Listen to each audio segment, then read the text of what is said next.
Good morning, and here we are live. My name is Conrad Carding. I'll be your host today. We will be talking about mentorship, and I'm joined here by two absolutely wonderful people, Yael Nev and Wei Jima. And both of them have done such amazing things at making the field be more welcoming for its members, both at bringing scientists together, at focusing them on how we can be good mentors, good citizens, good scientists, and how we can bring this human component that's always behind everything. And I think all those pieces contribute to making science better, but also making science better for us that are in science. And I'm super thankful for the work that they've both been doing. And oh yeah, I should say something about where they're coming from. Yael Nev is a leading reinforcement learning scientist, and Wei Jima has done a lot on memory and Bayesian statistics. So they're at the same time outstanding scientists defining their fields, but they're also outstanding citizens of science, making science so much better for all of us. And we will kick off today's session by a presentation of Yael's. Okay. Wow, this crowdcast thing is really cool. Okay, hi everybody. So I'm going to talk about a concept called mentoring up, which is all about how to have effective communication with your mentor. And I want to say that that I want to thank Laura Murray for these slides that I'm going to use. And this is kind of a short talk from a course that Laura and I have taught together that's called Mentoring Best Practices, where we teach people to mentor students like you all. So I want to start with a reflection, with you reflecting on a previous mentor. So think back to a mentor or an advisor or a leader who has influenced you positively in any time of your life. Could be someone in school or a family member, someone who you feel is kind of a mentor to you. Think of this person in your head, like their name, specific person. And now I want you to think of 3 characteristics that describe this person. Just 3 things. And please write them down, like maybe 1 word each, or a phrase. And then you can go to this website, www.mentee.com, and put in this code, 543-95400. And it will prompt you for these 3 words. And please put in those 3 words.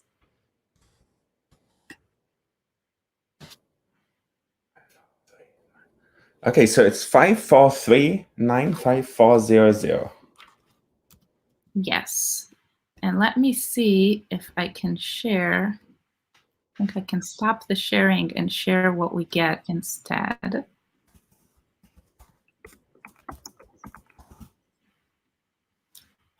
And then you'll also see the code there once I do that.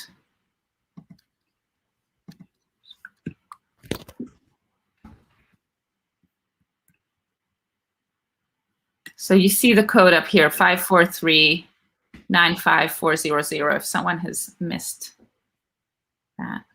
Oh, look, I just did it myself, and available was on one of the words that I was using. So the size of the words depends on how many people wrote them, and we can see how this is building up.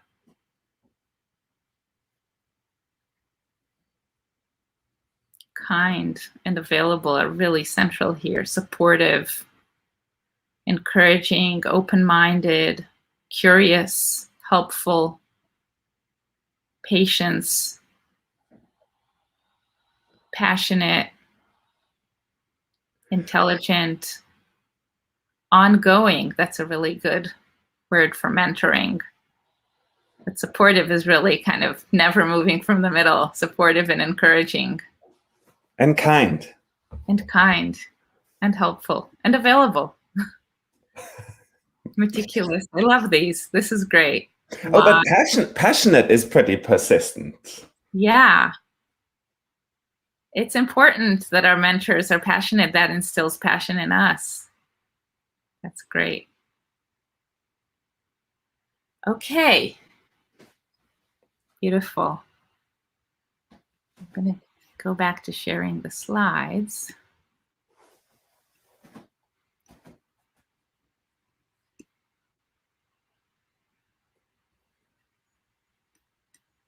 And I'm going to take it to the next part here, which is to write down now, not in a specific Mentee page, but just for yourself, one concrete way that this person contributed to your development. And contributions can sometimes be negative. They're not only positive. You were thinking of a positive mentor, but every person is fallible and could have some positive and negative contributions. So please think of one way that this person, one concrete way that this person contributed to your development as the person you are now, the researcher or student that you are now. If you want, you can share that in the chat, but you don't have to.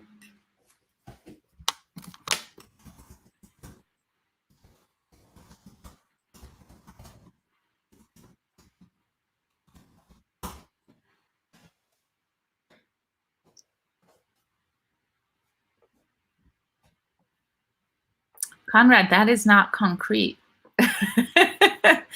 You're right. You're right. Yes, this was a really bad answer. Okay, give me one more chance. I think this is something that it might be a full sentence, right? And you really don't have to share it in the chat. This is really for you to think about how this person contributed to your development, believed in me. I really like that. So contributed to your belief in yourself, perhaps.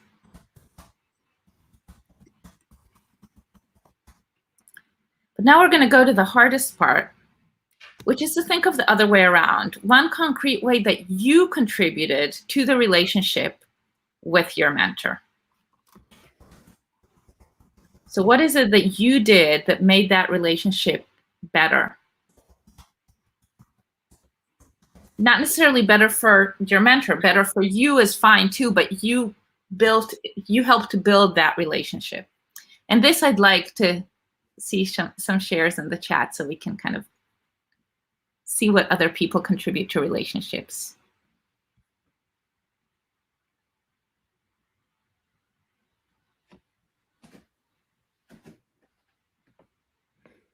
We see answers to the previous part. Yeah. The last sentence is partially covered by our videos. Any chance you could read it? Ah, of course. It says here, and now the hard part, please list one concrete way that you contributed to the relationship. It says share in the chat if you wish. I guess I can write that in the chat myself.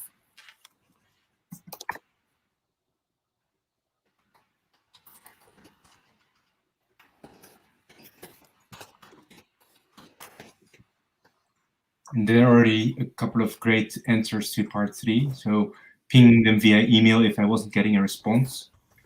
Ask questions. I was willing to do a lot of work to make up his shortcomings. Yeah. Conrad brought a lot of energy to the questions they were interested in. Assimilating the knowledge as much as I could. Being honest. Helping with no expectation of something in return. Preparing questions, listening carefully, accepting feedback, so important. All of these are so important. Working at flexible times. Maybe your mentor has constraints on their time and sometimes has to work at weird hours. If you work with them in flexible times, that helps the relationship. Contributing interesting perspectives, so not sitting quietly, but actually saying, here's my idea, is a contribution to your relationship. Trying to follow his advice. Yes, mentors can be very happy when you try to follow their advice. They're trying their best to help you, and if you don't try, they don't know if it's successful or not. I really Reading what I wanted.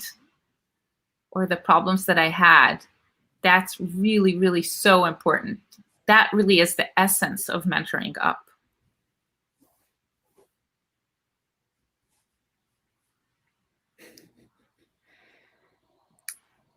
I had to overcome the ingrained belief that a personal relationship is not possible with someone like a professor who is hierarchically above you. Doing so allowed me to be a lot more comfortable to say when I didn't know something. Absolutely, absolutely. You know, people write to me, or when they start working with me as students, they call me Professor Niv, and immediately I'm like, you know, ditch the professor, right? It's just Yael. We're just like a couple of people, and although I might look really old to you all, I remember myself being a student just yesterday, and also being afraid of my own advisor, who's now one of my great friends, and I'm actually going to her birthday party later this week. But still, I have a little bit of like, you know. I wanted to also read Clark's comment. I also try to be mentor for my mentor whenever possible. There is always that component, at least in my experience. Yeah. So let's go back to the slides, because that's a really good point. So mentoring up is not the same as reverse mentoring. Reverse mentoring is when you mentor your mentor. And sometimes our mentors need mentoring too. Everybody needs mentoring, and mentoring can come from every direction. But mentoring up is really you as a mentee being proactively engaged in the relationship, not just sitting there and waiting for your mentor to do everything right, but rather being engaged and being proactive so that both of you mutually benefit from the relationship and move forward towards a purpose or a vision that you both agreed on.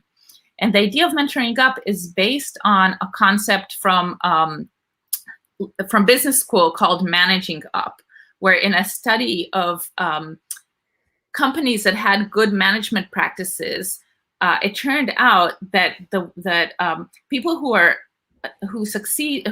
successful managers manage not only the people underneath them, but also the people above them, in the sense that they come with goals and requests and needs, and communicate these very, very clearly, and help manage your relationship in all directions, not only up and down, actually sideways as well. So this idea of managing up has been adopted in academia and changed to the term mentoring up.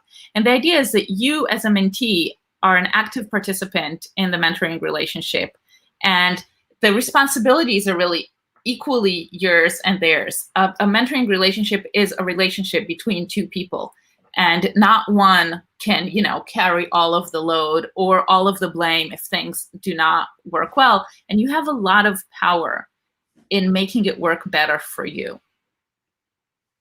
So I'm sure you all know PhD comics. So here's one. The professor is saying, perhaps it's time we came up with a plan for how you're going to finish your thesis. Are you ready? Here it is. I'm going to tell you that you need to finish your thesis, and you're going to do it.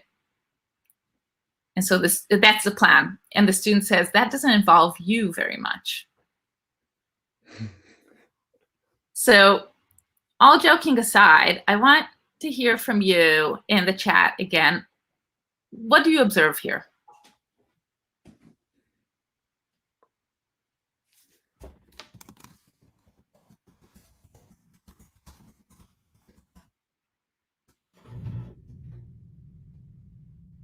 Horribly overworked professor.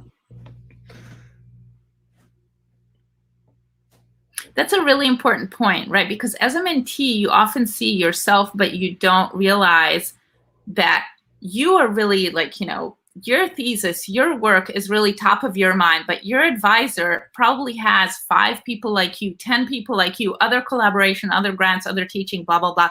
Your thesis is actually not top of their mind, because they just have to share that top of mind with so many other priorities. Distance relationship, delegation instead of collaboration, right? So the professor is saying, you do it. Hierarchy, zero accountability on the professor's part. But yeah, the student is not being proactive either. So the student isn't holding the professor accountable at all commanding fear. The student does look fearful of their advisor. But interestingly, Maduri is also saying that the professor is underconfident in his mentoring abilities. That might be true. Not being engaged in the process. Melinda, I wonder, who are you thinking of is not engaged? Is it the professor that's not engaged, or is it the student that's not engaged? Or in some sense, it's both of them, right? The student is sitting there taking notes, but not giving any input in. Yep, that's coming up a lot. Passive mentor and passive action from the student. Okay, so let's go to my next question here, which is, and I know now you're gonna not be able to see that sentence completely. What could this graduate student do or say to garner more support and reach their own goals? So how would you improve the situation as a student? What would you do or say?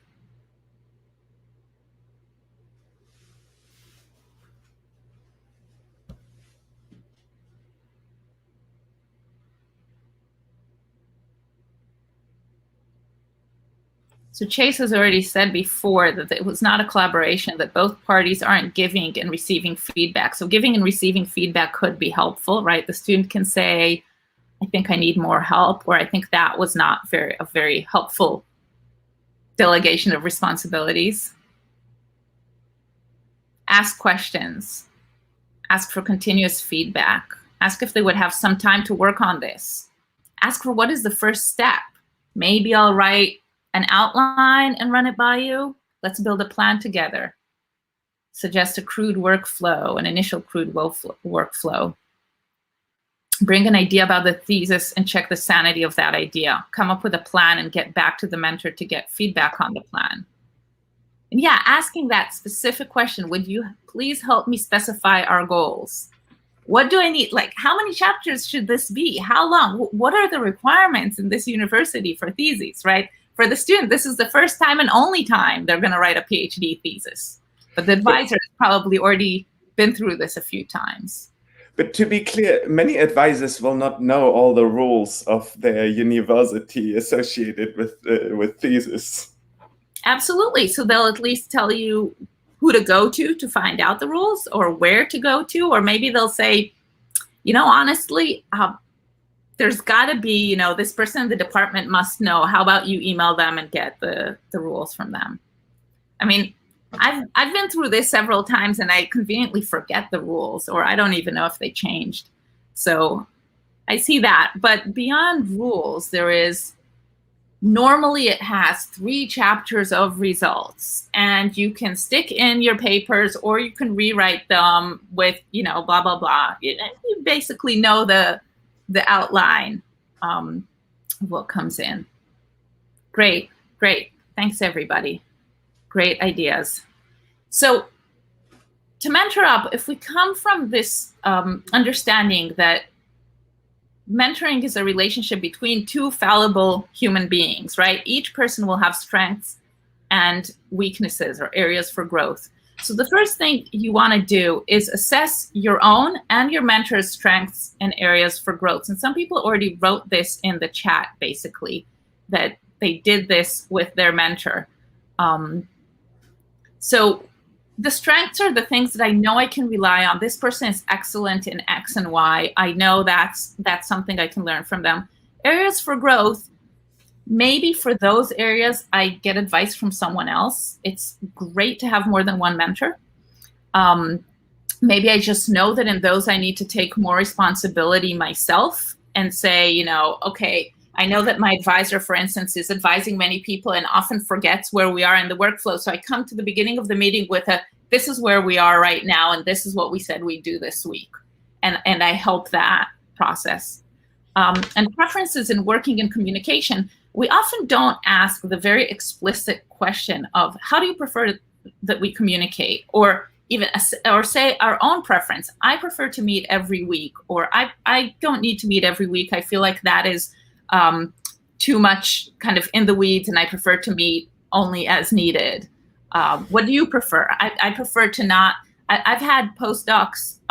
It happened to be a postdoc, not a student, say, I prefer, unless it's an emergency, to not answer emails in the evenings and weekends, if that's okay. And I remember thinking, of course that's okay. Nobody has ever asked me that. Of course it's okay. I write emails at nights and weekends, or sometimes I'm in a different time zone. Like right now I'm in Israel and my lab is in the US.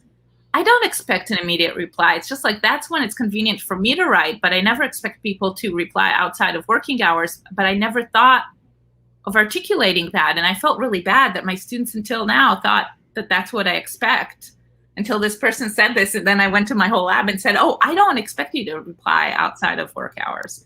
So really thinking about, how do we work together? How do we communicate? What are my preferences? Asking my advisor, my mentor, what are their preferences? And finding and just knowing kind of how to work within both of our preferences.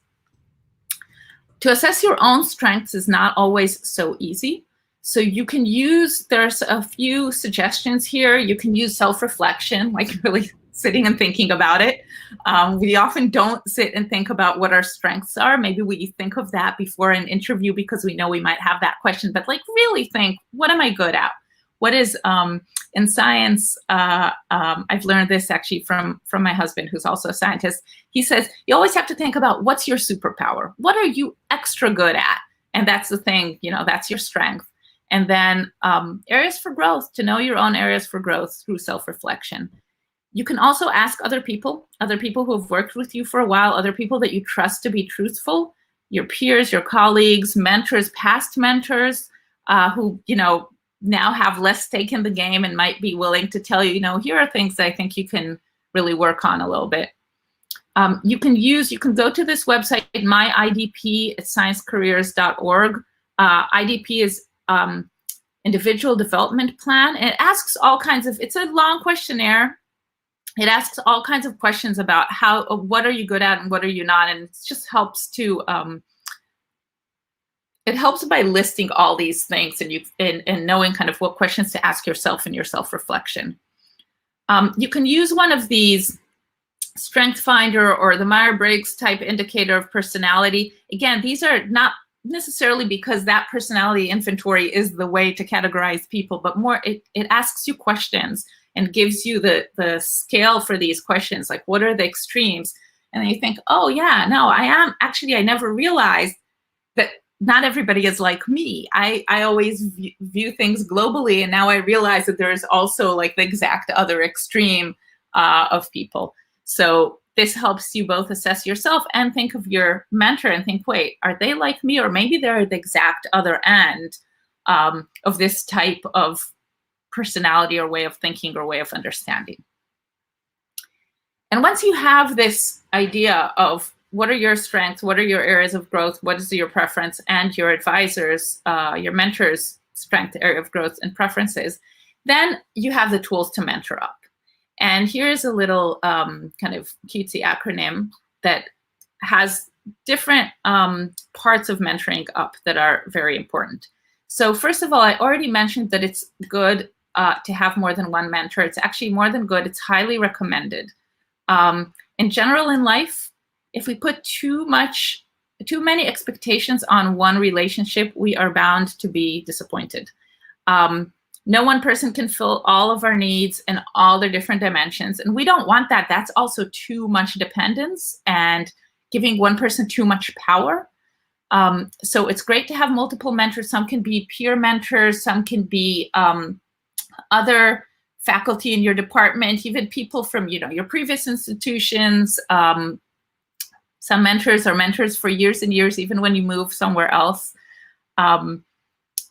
I mentioned before, my husband is also in the same career as me a few years before me. So he became faculty before me. So he's been a great mentor to me. I have several friends who are kind of at the same level or a little bit before me, and they're also great mentors to me. Informally, I never came and said, oh, will you be my mentor? It's just, I rely on them with questions. Setting expectations is incredibly, incredibly important, and something that we don't often do explicitly. And it's important to not assume that your mentor will tell them their expectations will tell you their expectations from you.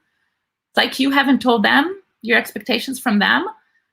You might want to do that at some point to say, how about we set our expectations? Let's be explicit. I'm starting to write my thesis, for instance.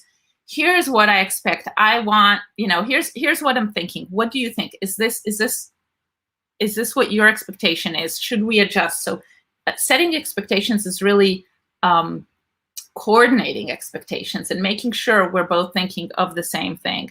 And you could do this many times when you start working with an advisor, with a mentor, when projects change. Now that I have 2 projects, what are your expectations? Do you expect me to work on both of them every week, or to work on one for a few months and then when it's done, do the other one? Here are my expectations, etc. Naming what you need. If you don't say what you need, they won't be able to read your mind. If they can't give you what you need, you can negotiate for something that is acceptable on both sides.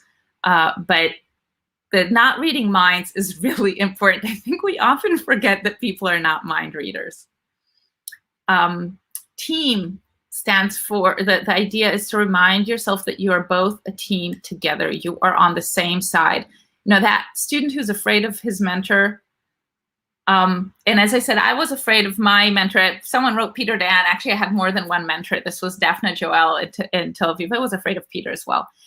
I think it's good to be a little bit afraid of your mentor, but but still we're on the same team. I never thought they were against me. We were both, totally working as a team. Open communication is really, really critical. All of this depends on communication, and that goes back to nobody can read minds. So and people mentioned honesty many times. I think honesty is so critical in research and in science, because we have to trust each other on everything, right? Like, if you do an experiment and analyze the data and write a paper, your advisor is going to be kind of on the hook for that paper as well, but they didn't necessarily go and check every piece of your data and your analysis. They trust you, and they can trust you as long as you communicate honestly, right? If there's a mistake that you found, you tell them immediately. They can help you figure out a solution. Don't keep anything secret. And hopefully they will also be honest with you. And you can say that when you're negotiating and setting expectations. Hey, I really expect honest communication between us. Realistic goals, and we'll talk about this in the next slide, which is actually my last slide. And then the up part is really remembering that even though our advisor might seem, or our mentor might seem like this scary professor with this hierarchy, they've been doing this for 30 years, they have white hair, and they're so and a beard, and they're just seem like they were born speaking about science. They're a person as fallible as we are. They have insecurities. You would be surprised how many faculty have deep insecurities, and no matter what successes you see and the whole world sees, they still think that they're not good enough, and that someone's going to find that out soon. And sometimes they take it out on the wrong people. So insecurities can cause a lot of bad behavior. So this is not giving anybody a blank check for bad behaviors, but you can understand sometimes where that comes from and help mitigate it.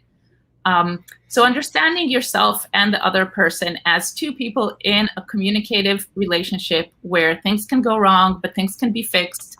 And the more you communicate about the problems, the stronger the relationship becomes. The more you hold things inside and just, get angrier and angrier, things become toxic. And preferences and philosophy is really understanding what are their preferences, what is their philosophy to mentoring. Some people believe in giving you a lot of independence, which is a totally valid philosophy. Some people believe in you need a lot of help and you want to get as much out of you can from me. So here I am for you every day, coming to the rig and seeing exactly how everything works. So you can also negotiate with that and say, this was great for me in year one, but now I feel like it's a little bit too hand-holdy and I want to become more independent. So how about we decide on this kind of schedule for how often you check in on me? So You're not a slave to their philosophy and to their preferences, but again, it's something to negotiate about. And that as a professor, I can just confirm what y'all just said. It's like, I love if someone tells me exactly what they want me to do, because it's you sit there puzzling. Not like you at least, I don't know, y'all, if you have that, but like I'm often like, okay, I could provide this, but it might also stifle their way of thinking, and so it leaves me in this like level of like lack of, okay, what should I be doing to help them? And so if someone's like, I want you to do exactly this, it just makes my life so much easier.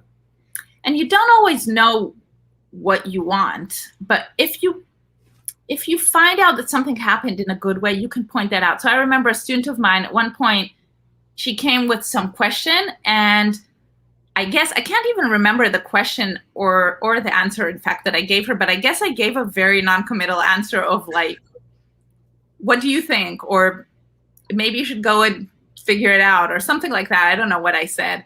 And she came a week later and she said, I figured it out, and I wanted to thank you so much for not solving that problem for me, because it was so good for me to see that I can solve it myself. And I probably didn't solve it for her because I didn't know the solution, is the truth. But once she said that, I could be more aware of it later. And sometimes even when I knew the solution, I would just be like, you know, you got this, you can do it, because I knew that this was good for her. So if something works really well for you, point it out. I think your mentor will be thankful. Wonderful. So y'all, thanks so much. I have one more slide. So, as you know, the song, you can't always get what you want.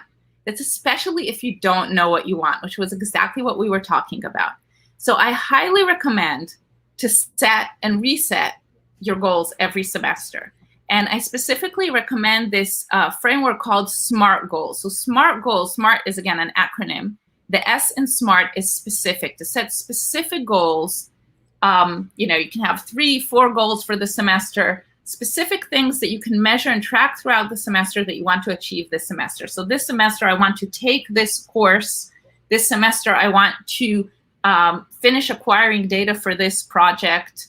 And this semester, I want to read at least 1 paper a week, something of that sort, these kinds of goals. I actually suggest also to set personal goals. So I set goals now every semester for myself, and I also set personal goals of, I want to spend more time with my kids, or I want to meet friends more because I've been so isolated in COVID, or I want to exercise 3 times a week.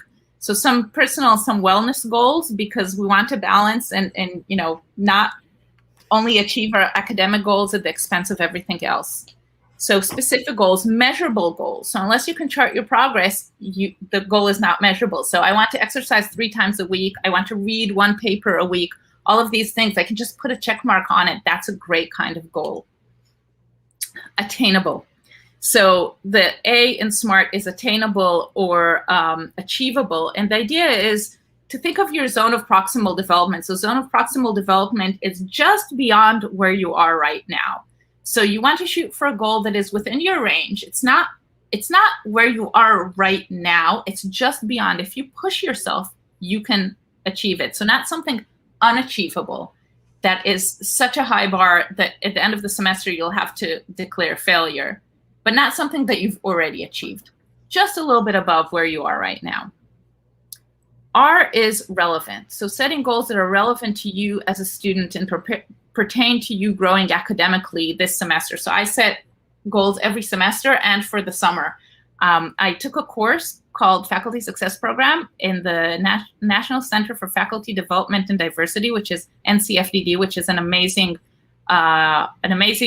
resource and great course. And you should look into whether your university has a membership with them. If you're in the US, many universities have a membership with the NCFDD. And there are many webinars there that are free to anybody in the university that has a membership in NCFDD. And one of the things she said there is, if you don't make a plan, you become part of someone else's plan. So I make a plan every semester and the summer that is, here are my goals and here's how I'm going to achieve them. And the timed part is the T in SMART is timed, is really the plan, the steps and the timeline. So if it's, I'm going to read a paper every week, that already tells the timeline. But if I want to finish acquiring data for this experiment by the end of the semester, so I'll have the experiment programmed by, you know, September 30th, and then I could do 2 weeks of piloting and then 1 week of adjusting the code, and, you know, really planning it week by week. And so every week you can go and look at your plan and say, this is what I planned for this week. Let me just, you know, make sure that I put it in my schedule. And at the end of the week, you can ask yourself, did I achieve it or did I not? Now, of course, our goals are supposed to be that resetting your goals, it's a living document, right? Not everything that we set as a goal we always achieve, but it's a really good start and you can adjust as you go. And it's a really good way to communicate with your mentor and to tell them what you want. Here are my goals for the semester. Do you think they're realistic? Do you think we can do this? Have I forgotten anything? What are the places where you want to check in? And now you have a plan together with them, and you know they know what you're expecting. They know what you want to achieve, and they can help you achieve it. I think I want to take one question from Kagdas Topko, because I think it's a really, really important one. So Kagdas is saying, I don't get it. There's a clear power imbalance in mentor-student relationships, and recommendations sound like there isn't. And I think that's right. So the recommendations, they sort of take the baseline expectation that your mentor is willing to engage in these conversations and is receptive to feedback and is willing to work with you to improve their relationship, your relationship with them. But there are cases when that like veers more into adversarial territory, right? Like you are afraid of your mentor. Some people already brought that up. Or you are very hesitant to critique something that they're doing. Let's say they demand that you reply to emails on weekends and evenings. And how do you bring up that you find that unacceptable? So I think that we also need to discuss a little bit about that. And of course, ultimately, mentors do have like a lot of power over students. They can determine when they graduate or even if they finish their PhD at all. And yeah, those are difficult situations. And in some cases, the student will have like a committee of other mentors or a thesis committee where the mentor can be held accountable, right? So then if there are serious problems in the mentor-mentee relationships that cannot be just solved by talking to the mentor, then you can sometimes appeal to this committee where they can sort of help mediate and set reasonable expectations, or even think of ways in which you can, in the worst cases, that you might actually have to consider going to a different lab. So yeah, I think that lots of the recommendations today are fantastic, but they don't work in cases when the environment has already become negative or toxic, or the advisor is just sort of completely unreceptive. Yeah, I want to add to that I think a lot of these methods work best when you start before the problems have, so they're preventative. It's preventative medicine more than reactive to a disease that has already happened in the communication in the relationship. And you'd be surprised how often, even with people who seem very scary and, you know, Nobel Prize winners, whatever, if you come and say, this is what I want, they'll be like, okay. You've never said that. So they went with what they want or what they imagined that you want. But often they don't have very strong, now, of course, I'm not talking about like super toxic situations, but I'm just thinking of a situation that happened recently that someone consulted in me and said, you know, I really want to finish my PhD, but my advisor keeps saying, you know, you have to do this and this and this and that, but I need to finish by September. And I suggested that this person go to their advisor and say exactly this. I need to finish by September. I've already been, you know, it's the end of my 6th year. I need to finish by September. So let's work with a timeline backwards and see what is still feasible to do by then? And they went and said that to their advisor, and their advisor was like, sure, let's do that. And they did it. And they had thought that their advisor would never go for this, but it just needed the coming and saying, you know, this is what I need to finish by September. So this is maybe optimistic. It doesn't always work like this, but if you don't try, it definitely won't work. Yeah, I agree. The goal of this session today to empower you to believe that you can affect the relationship probably more than you think. Maybe not 100%, because of course it's a relationship between two people, but way more than you think. Yeah, I agree. You have to give your advisor the benefit of the doubt, because the chances are that anything that can be improved are because indeed of like ignorance or like a lack of communication earlier. Maybe a couple of examples from my own experience. So I had one student who really wanted to finish a paper, and I thought, well, maybe you could do this analysis or that analysis, right? And it's sometimes really unclear when a project is finished.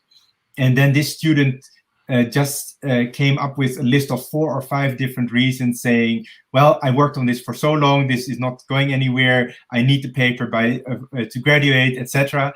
And like I was convinced at the end of that conversation, right? And I came in without very strong opinions, and of course advisors are always interested in doing more, but this student made a very good case for themselves. And maybe another, yeah, go ahead. I wanted to go to the next question, but maybe you wanted to give another example. Go ahead. Yeah. Yeah, so there's a question here. Negotiation requires that both parties have something valuable to offer. What is a good way to have a good negotiation position? So first of all, I want to tell you, you have a ton to offer to your mentors, because often you are the one doing the work. We can't actually do the science ourselves anymore, partly because, you know, there are more projects than time in the day that are happening in my lab, partly because when I learned neuroscience methods, half the methods that exist today did not exist. I cannot code in the languages that my mentees code in. I cannot run. I was certified on a previous scanner. I cannot run subjects on the current scanner. Someone said recently, an advisor said to me that they feel that as they get older, they become more and more de-skilled. So you have a lot to offer because you're doing the science. Also, they really want your success. They want you to graduate. They don't want you to stay forever in the lab. If they want you to stay forever in the lab, that is a bad thing. You don't want a mentor that wants you to stay forever in the lab. Even if you're doing really good work, they should want you to succeed and move on. Yeah, so I think you're already in a good negotiation position to start with. They accepted you to the lab or accepted mentoring you, even if you're not in their lab. That's a big commitment. The biggest thing that I miss is time. That is my scarcest resource. Anybody that I have decided to give that resource to, I made that commitment because I thought that this would be a good relationship. They're already in a good negotiating position because I've decided to have that relationship with them for a reason, not out of pity, not out of because I have to, none of that, because I thought it would be interesting to work with that person. So I think mostly you just have that covered by being you. Maybe I'm very naive here. Weiqi, do you want to correct me? No, I think that's right. But at the same time, yeah, we're always running into this power dynamic. So there's actually a related question from Melinda. Negotiation works mostly if the involved parties have some flexibility. And what is if your mentor is extremely inflexible and there's no room for negotiation? That's really hard. And sometimes you have very few resources or like ways you can cope with that. Some places have director of graduate studies that you can discuss confidentially with, like how to deal with that situation, or you can go to another faculty member to discuss confidentially, just somebody you trust, how to deal with this particular mentor's inflexibility. And then there is another question that's sort of along the same lines. How do you balance being an advocate for yourself and being understanding of your mentor's duties? And then there's a long list of mentor's duties that Mina is talking about. I would say really be an advocate for yourself, right? Like your mentor is going to be looking out for themselves as well, right? So of course you want to be flexible. You say, okay, our plan so far hasn't really worked. Is there something else that could work for you and also for me? But what very often happens is that unless you advocate for yourself, your mentor is not going to see you as a priority because there are so many other urgent deadlines. This doesn't have to be malicious. It can just be because of overload. So Mina is asking, like, what do you do if you cannot hold your mentor accountable for the plan because then you know they're so busy? So one version is that 2 days before the meeting, you say, this is just a friendly reminder that we had agreed that you would read this section of my paper before the meeting, okay? And sometimes those expectations are best written down in emails so that we don't forget. And I really like to have that. It's good to just be very clear about what's agreed on from meeting to meeting, very short term. And then you send reminders, perhaps. Yeah. I thought of adding to that, even more than saying 2 days in advance, I need you to read this for our meeting. That also, I have to say, sometimes does not help with me, because if I've already planned those 2 days are like so packed that there's just nothing else to fit in. But at some point, one of my students found this great method. He came to the meeting and said, "You've already decided to devote this hour of the week to me," because I meet with everybody in my lab for 1 hour a week. How about let's read this paper now. Let's work on editing this paper in this 1 hour. And so a paper that had been waiting for months and months, we sat on it for 1 hour every week, and in 3 weeks finished it. Because I know it was only 3 hours of work, but I could not find those 3 hours of work otherwise because my time is so horribly committed. So if your advisor is extremely busy, first of all, some solidarity with them, because they might have a problem saying no. They might have overcommitted, and that is hurting you, but they are also suffering as well. They are not having a ball with this crazy overcommitment. And then think of the time that they've already committed to you. You have an hourly meeting with them or a half-hour meeting with them. Use that as wisely as you can. Like, this is a thing top of my list. Let's just do that. Let's forget all the others.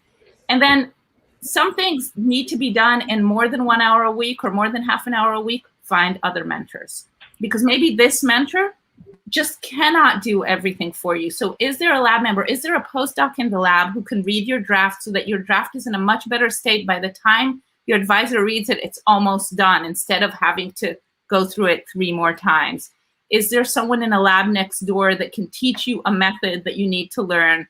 Just, try to delegate the work so that it gets done and is not all standing waiting for one person that just literally does not have the time. Something else about flexibility in terms of time. So Yael mentioned earlier, like discussing preferences for meeting frequencies. And one of my students recently came up with a brilliant idea, which is that instead of having a 40-minute meeting once every week, we would have a 5-minute meeting every day. And 5-minute meetings are really easy to fit in, for me at least. So this was a situation where she actually knew what she wanted to do, and she wanted to just have a really quick feedback. Oh, does this figure look good? And there was no in-depth discussion, so it doesn't always work. But for her, in those circumstances, that worked, and we tried it, and it was much, much better than like having the once-a-week meeting. And net, it would actually save us time. So I must say we've got to wrap up in about 2 minutes. So I was hoping that maybe each of you could give the students a little bit of a last wisdom before we move on. I'll give something that has to do with one of the questions that we didn't yet get to, maybe more than one question, because I haven't had a chance to read all of them. And this is kind of general thing that I believe in science and in academia and in general in life, I guess, which is that there's more than one way to succeed. There are many ways to succeed. So there was a question about, my advisor says this is not good for my career. I feel that this is good for my career. Which is correct? Probably both, or none. I mean, there's not a recipe book that if you follow that, your career will be successful. There are many, many ways and many different styles of doing research, and whether you dig deep or you go wide, etc. And again, I would suggest to hear out your mentor and take their advice seriously because they've been there longer and have seen successes and failures, but also you don't need to abandon your own way completely. You can find, you can be yourself and also adjust and take advice from others. And that's another plug for more than one mentor, to have more than one point of view, because really nobody knows the secret to being successful. Luckily, there is not a secret. There are many ways. So, yeah.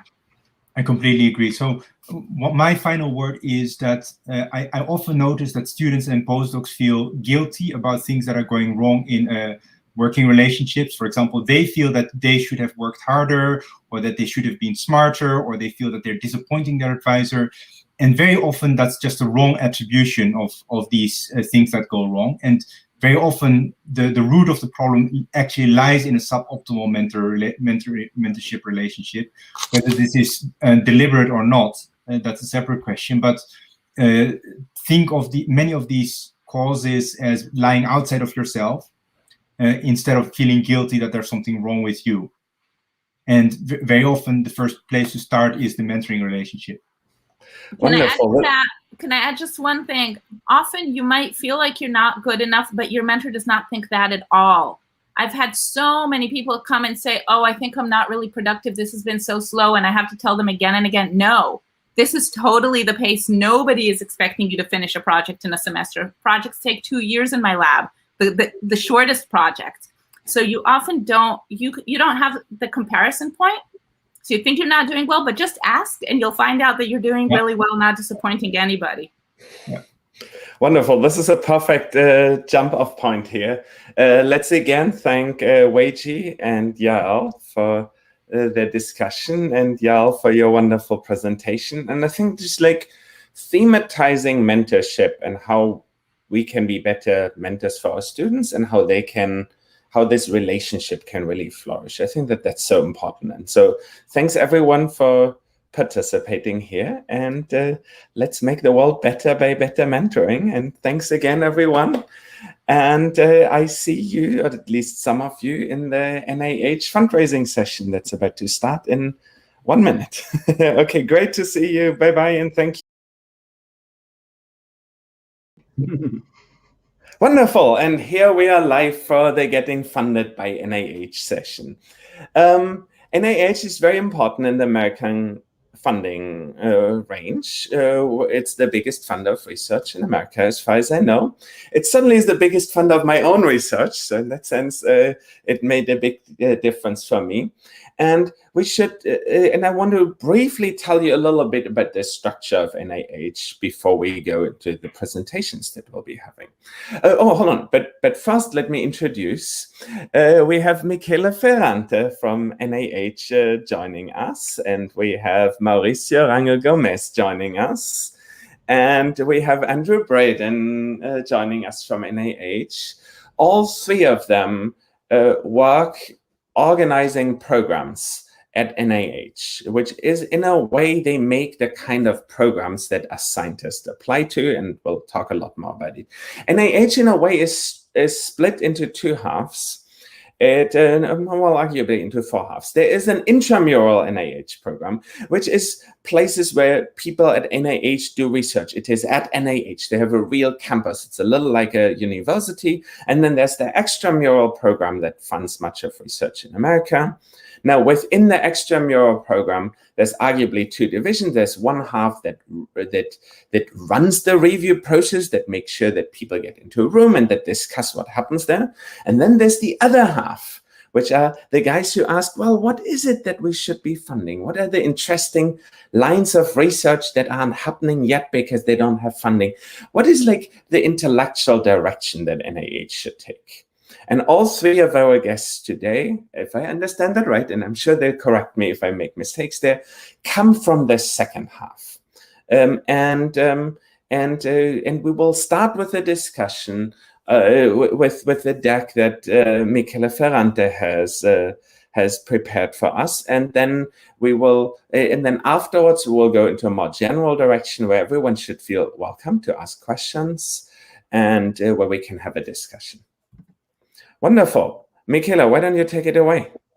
Absolutely. Thanks, everybody. And thanks to the organizers it's extremely exciting for us to be here. So today we will focus on a subset of the grants that we found, of the type of applications that we found at NIMH. And particularly, we are covering 3 programs. One is the Learning and Memory program that is in the cognitive space. The other one is the Social Affective Neuroscience program. And the other one is Computational Neuroscience and Computational Psychiatry. So offer kind of a breadth of the kind of computational approaches that are available, computational programs that are available at NIH. So there is something that is of historical importance. This program, the Theoretical and Computational Neuroscience program, funded basically pretty much most of the computational neuroscience PIs that you see around.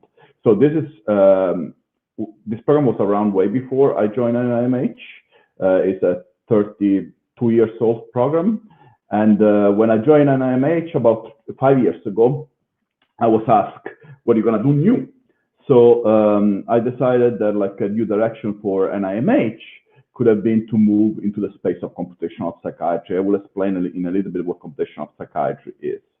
The field literally exploded in a few years after I joined, and we had to recruit a new program officer, which is helping on the basic neuroscience side, covering basically, I'm covering the systems level type of computational neuroscience, and it's covering the computational neuroscience for at the cellular level and subcellular level, and also the brain reward system.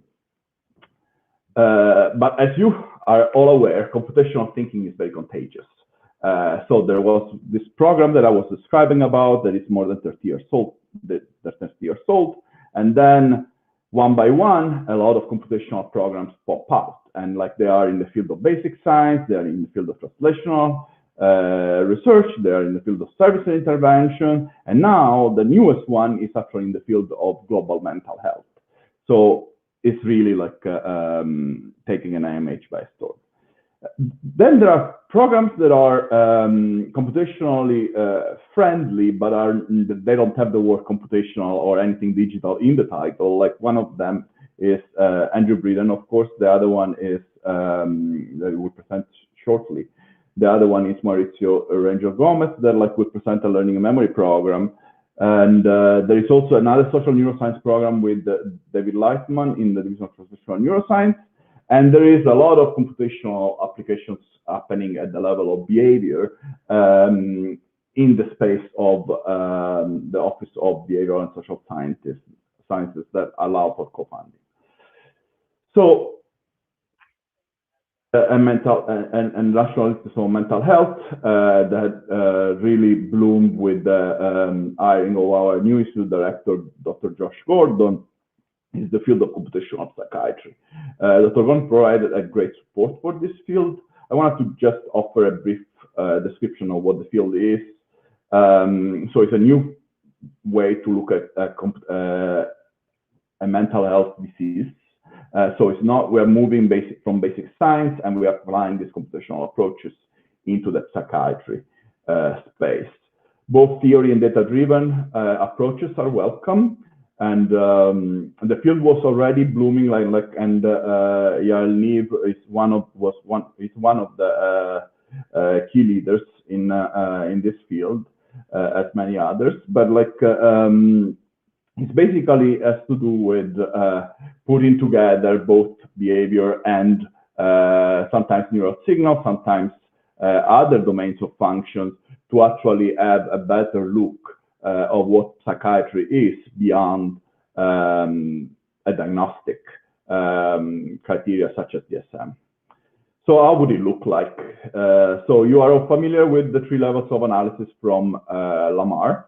And the idea would be to actually focus on a problem that needs to be solved, identifying, this is the computational level, identifying the algorithm level, and moving to the implementation. So for reinforcement learning, that would be looking for optimizing and adapting individual choice in our certain environment, having an AI-inspired view for prediction error, for temporal distance model, and how that would be implemented in the physical space would be obviously the dopamine receptor that mirror prediction errors.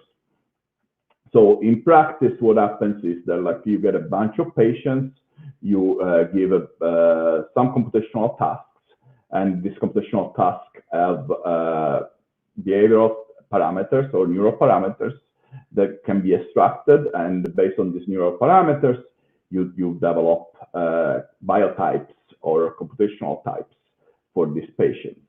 And these types may allow you to guide intervention based on the biology or the behavior of the specific patient. So as I was saying at the beginning, the number of grants received by NIMH in the computational space. This is when I joined NIMH. Of course, correlation is not causation, as Conrad will tell you, but the field really took off. And I'm not plotting here the last 2 years, but it would be even much higher. There are, of course, we need to use computational approaches inside NIMH to look at our field itself. And I ran natural language processing application to actually show what are the computational gap in our portfolio so that you can actually look at firsthand. So NIMH fund a wide variety of science. And recently there is more computational approaches deployed in the space of suicide. So where you see black, it means this is what we are currently investing in. What you see as red is a gap for computational approaches. So that at the moment we are not investing. Think about the fact that a gap might be there because the field doesn't want to go there, and NIMH doesn't want to go there, or for any other reason. But what is actually extracting is where we are where we have less grants in. So there is less grants in computational approaches in the fear and anxiety space, and there is less in the immunomicroglia, and there is less computational approaches in also social, particularly in the developmental space. So there is a big need for this. Now I pass the turn to my colleague, Andrew. Andrew, can you take it away? Yes, thank you, Michele. And so now what we'll do is tell you a little bit about some targeted funding opportunities that have relevance directly for computational neuroscience or encourage computational approaches to answer focused questions. And one thing I'll mention at the outset is that you actually, for those that are less familiar with NIH, you don't need to wait for these special funding announcements. There actually are very broad funding announcements. You can ask a variety of different questions of interest, and we always encourage you to reach out when you're considering a project. But these special funding announcements are actually really important to consider because they sometimes have special review panels. They have different success rates. So it is a good idea to keep an eye on these and be aware, especially of the ones today we'll talk about that either are directly about computational neuroscience or encourage computational approaches. One funding announcement that I'll describe to start off with is on research of biopsychosocial factors of social connectedness and isolation on health, well-being, illness, and recovery. So one thing I'll mention is that the application due date for this particular cycle has already passed.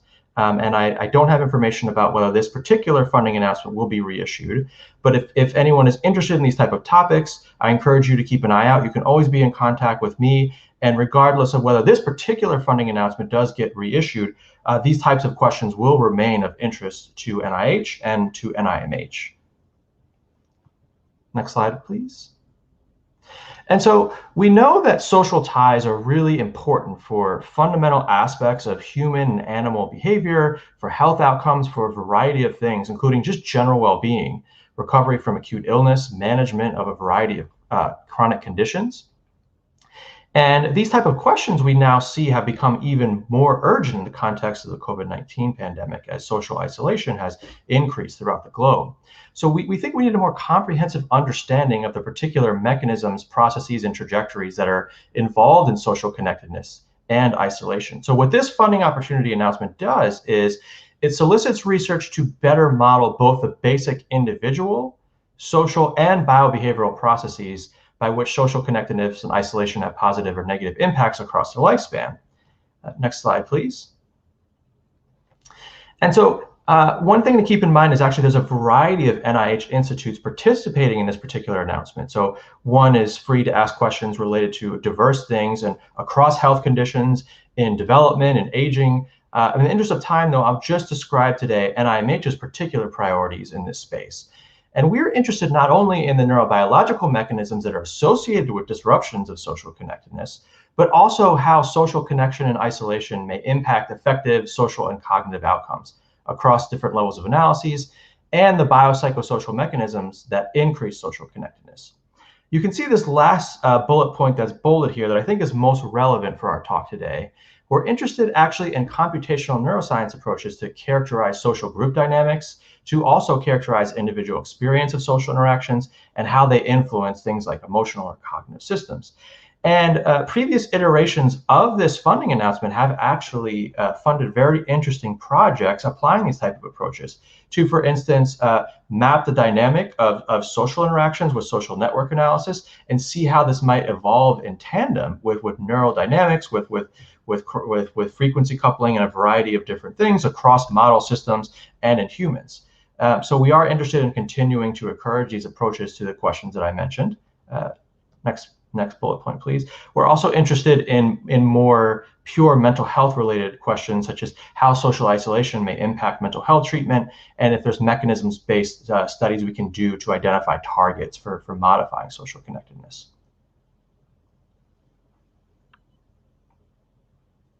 So hello all, as Michele indicated before, I am also a program officer at NIMH. I am actually the youngest of all of them here at NIMH. I just recently joined, coming from a different institute. But actually I saw in the chat that they are indicating that we NIH are 27 institutes and centers. So it's not only NIMH, it's NIA, NIDA, and all of the different centers depending on the thematic focus that you have for your research. And you can apply computational approaches in different institutes, not only in NIMH, but we will, of course, tell you from the perspective of NIMH. And so I'm going to talk to you about this specific FOA that was started by my colleague Bettina Buring when she was here. And it comes into flavors. It comes in R01 and R21 flavor. And what does that mean? That it allows you to think about the projects in different ways. And R01 is a research project grant that is supposed to come from a robust preliminary data that continues a research line. So it's not something as exploratory as an R21 would allow you to be, right? So if you think you have a great idea in learning and memory, you can always go for but it's something quite exploratory. You don't really understand very much of the mechanisms that are happening there, and specifically for this FOA in terms of temporal dynamics and coordinated neural activity, you can always opt for an R21, which will help you take the first step, collect data, and then move to an R01 that will give you longer funding and it's a bigger grant. With that said, we can go to the next slide. So, so the whole idea behind this, the main general idea, is that cognition emerges at the level of populations of neurons.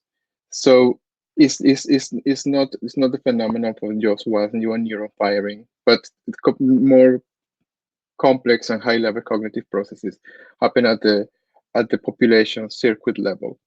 And next bulleted point, please. And actually next to, so I can just go more through it. No, wait, yeah, one back. Thank you. And so the whole idea is that this information processing is represented and organized in action potentials, but also in terms of networks. And the most interesting part of this is that these networks are temporarily coordinated. And this temporal coordination is often manifested in terms of oscillatory activity in the brain, which can happen within a region or across regions.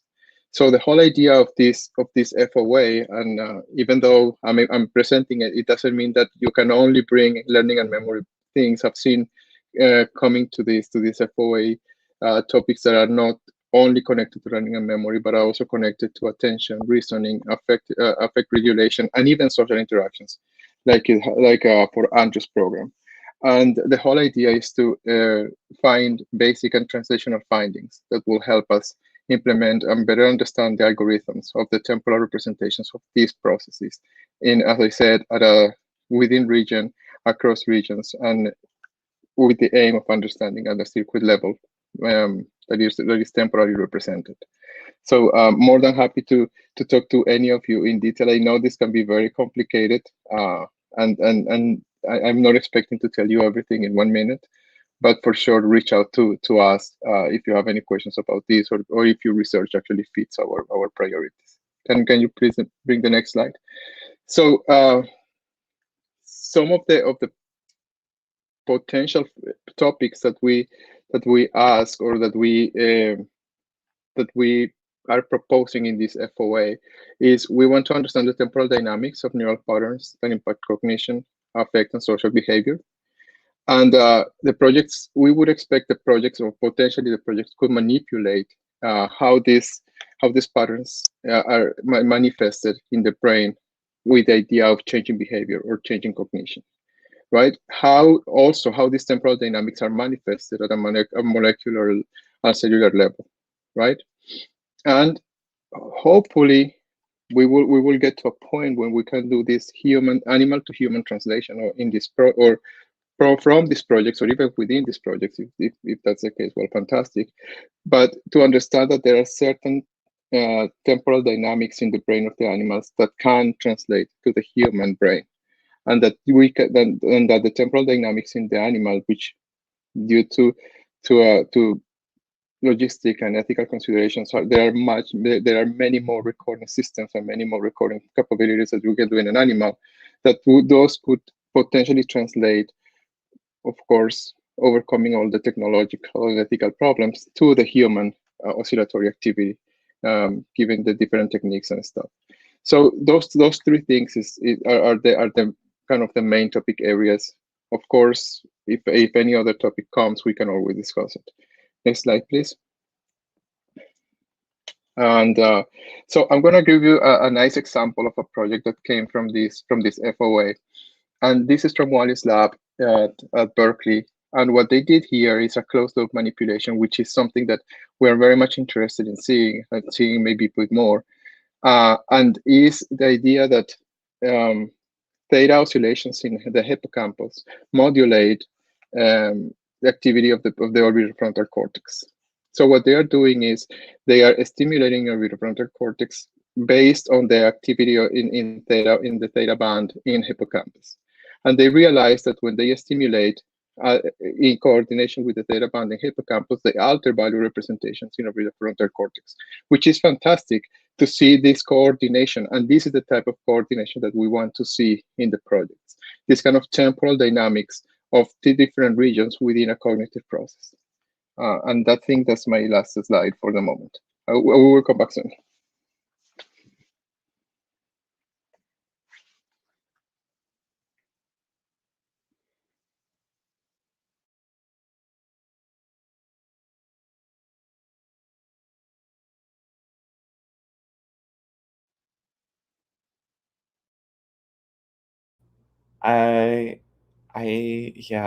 There's Michele, it's possible that you're muted on your side, but I can't unmute you from my side.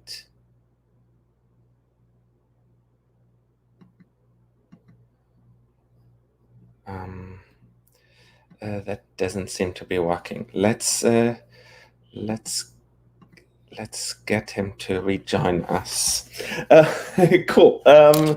The pleasures of the crowdcast today, it doesn't love us. But like this was a wonderful overview. Oh yeah, wonderful. Thanks for being back, Michele. Sorry, the button just wouldn't unmute you. Why don't you go back to what you were explaining? Yeah. Sure. All right. So I was saying that the next opportunity is focused on computational approaches per se. So it's it was until recently, basically, NIMH kind of discouraged purely computational approaches only focus on behavior. And the rationale was that, like, we wanted, particularly in basic science, that was the case. And the rationale was that we wanted to actually have the link to the neural circuits. So what was happening is really, like, when we funded this type of research, is because recording from neurons, it tends to be more expensive. Most of the money end up going actually in neuroscience research, with the outcome that the behavioral part was kind of like not very well developed. So this funding opportunity is a theory-driven type of modeling, and we call this type of modeling computationally defined behavior. Let me try to explain to you a little bit what that is. But if you're familiar in general with framework like reinforcement learning or diffusion drift models, so think about a complex behavior, for instance, learning a memory or social interactions, and think about a way in which you can break down the behavior in small, finer grained parameters. We'll try to give you an example of what this parameter might look like.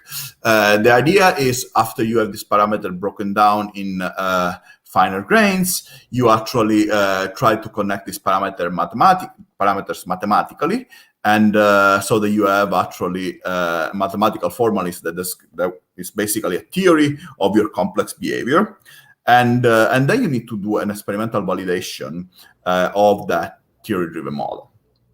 So the idea is that what we really want to do with this is in humans, but the idea is that this type of models will need to be back translatable to rodents. We haven't been very successful at translating interventions from rodents forward to humans, and then one of the reasons is that, like, the behavioral tasks that we give to mice are not very representative of mental health. If you think about test suspension tests, sucrose preference, these are, like, not very cognitively interesting type of tasks that tell us a lot about really mental health. Instead, cognition or things like social interactions might be more of interest. So what would this type of models look like? So I made up a model. It's not like validated, or it's not real. It's just like me try to give an example of what something like this would look like. So imagine that you want to predict the ability of an animal to interact at a specific time. So how would you do that? Like, so this is the complex behavior, when the animal will interact with the cause specific. Well, that complex behavior will depend certainly on the social trait of the animal at baseline. It will be affected by the value of a social reward. Like, so maybe it's a male or a female, or maybe like the animal has been isolated for a long time. It can be social or not social, like just spinning a wheel or something else as an alternative to social interactions. And it can have like a mechanism like social prediction error. And the idea is like there can be like, it can be more and more complex, like introducing things like momentum or like social reinforcement that is received by you exceed the social reward that is received by others, or vice versa. Of course, there might be like forgetting factors or potentiation or attenuation factors. The idea is really like try to link all these things together. It's an R21, and the idea is like once you have a neural model that look like this with the different parameters, and ideally over time, you can actually find down the road in the R01 version of this grant where these parameters are computationally represented in the brain. Once all this research is done only at the R01, at the R21 level, at the behavioral level. Then there is another funding opportunity called computational approach for validating RDoC dimensional approaches. So let me explain the problem to you. RDoC is a framework in which you take patients that have been diagnosed with different type of diseases. Imagine like depression, schizophrenia, and in general, our mental health system until before RDoC was symptom-based. What that means is that like depression is a combination of you need to have at least 5 or 9 symptoms, and if you have that magical threshold, then you are depressed. If you don't, you are not depressed. The idea is if you take patients and that are more heterogeneous, so depression, schizophrenia together, and put them in the same bucket, and you collect a bunch of measures that include behavior, that include physiology, that include like brain activity, genetic risk factors, and then you run an algorithm, a classification algorithm that is able to cluster the population in more homogeneous type of behavior. Then the idea would be it would be easier for us to find a biological mechanism that is shared by the more homogeneous groups. This is like what RDoC was. This experiment lasted so far 10 years, it's still running, and we found about 1/3 of the translational applications are RDoC type of applications now. It's nice because it's an unbiased method and it allows us to cluster patients. It's interesting because despite the method is unbiased, RDoC is not unbiased. So what happens to RDoC is that one by one, we called domain expert and we asked them, how would you break down mental health in constructs? So somebody came and said, obviously cognitive system is a subsection. Then we should have social processes. Then we should have arousal. Then we should have positive balance and negative balance or something and so forth. And the units of analysis that matter are the following. So all of this is like, it seems like a complex system, but like because it also includes neurodevelopmental and environmental factors.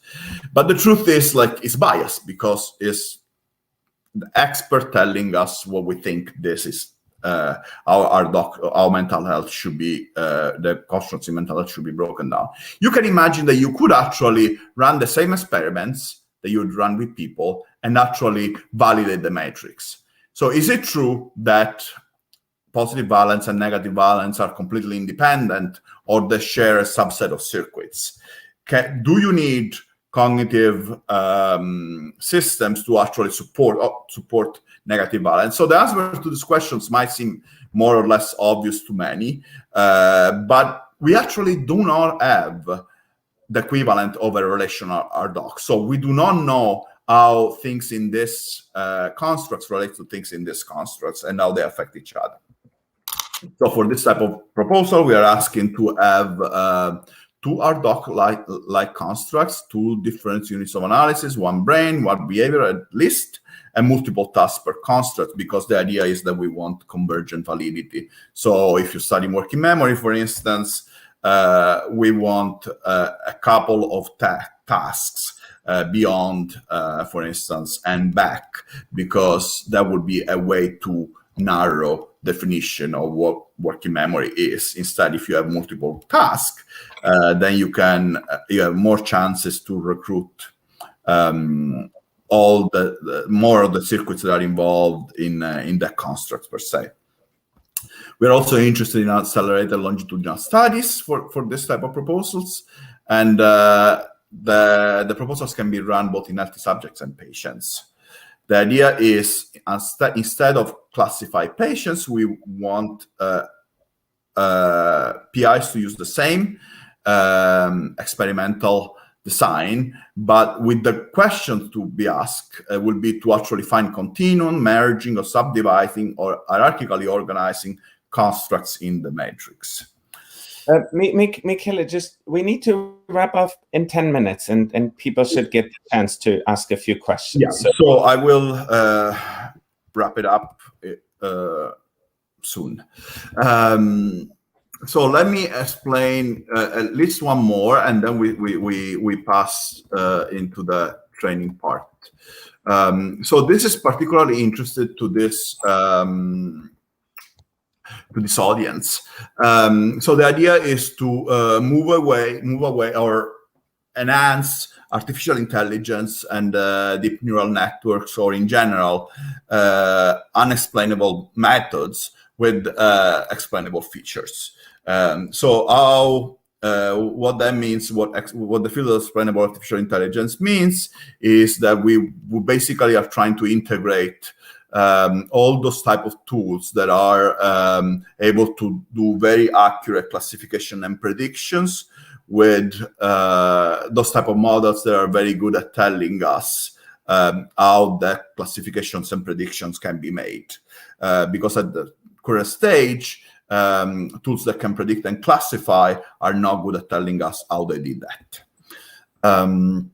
So just to give, if one plots explainability versus prediction accuracy, you will have deep learning here, and that will be very accurate, but not explainable. And you will have something like decision tree here, which is like highly explainable. You know the threshold for each decision, but the accuracy is very poor because it creates, like, obviously a lot of noise.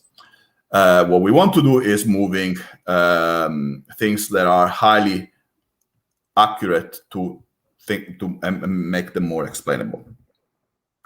So I'm going to skip a lot of things here. You know about the Brain Initiative. If not, talk to me. I'll be happy to.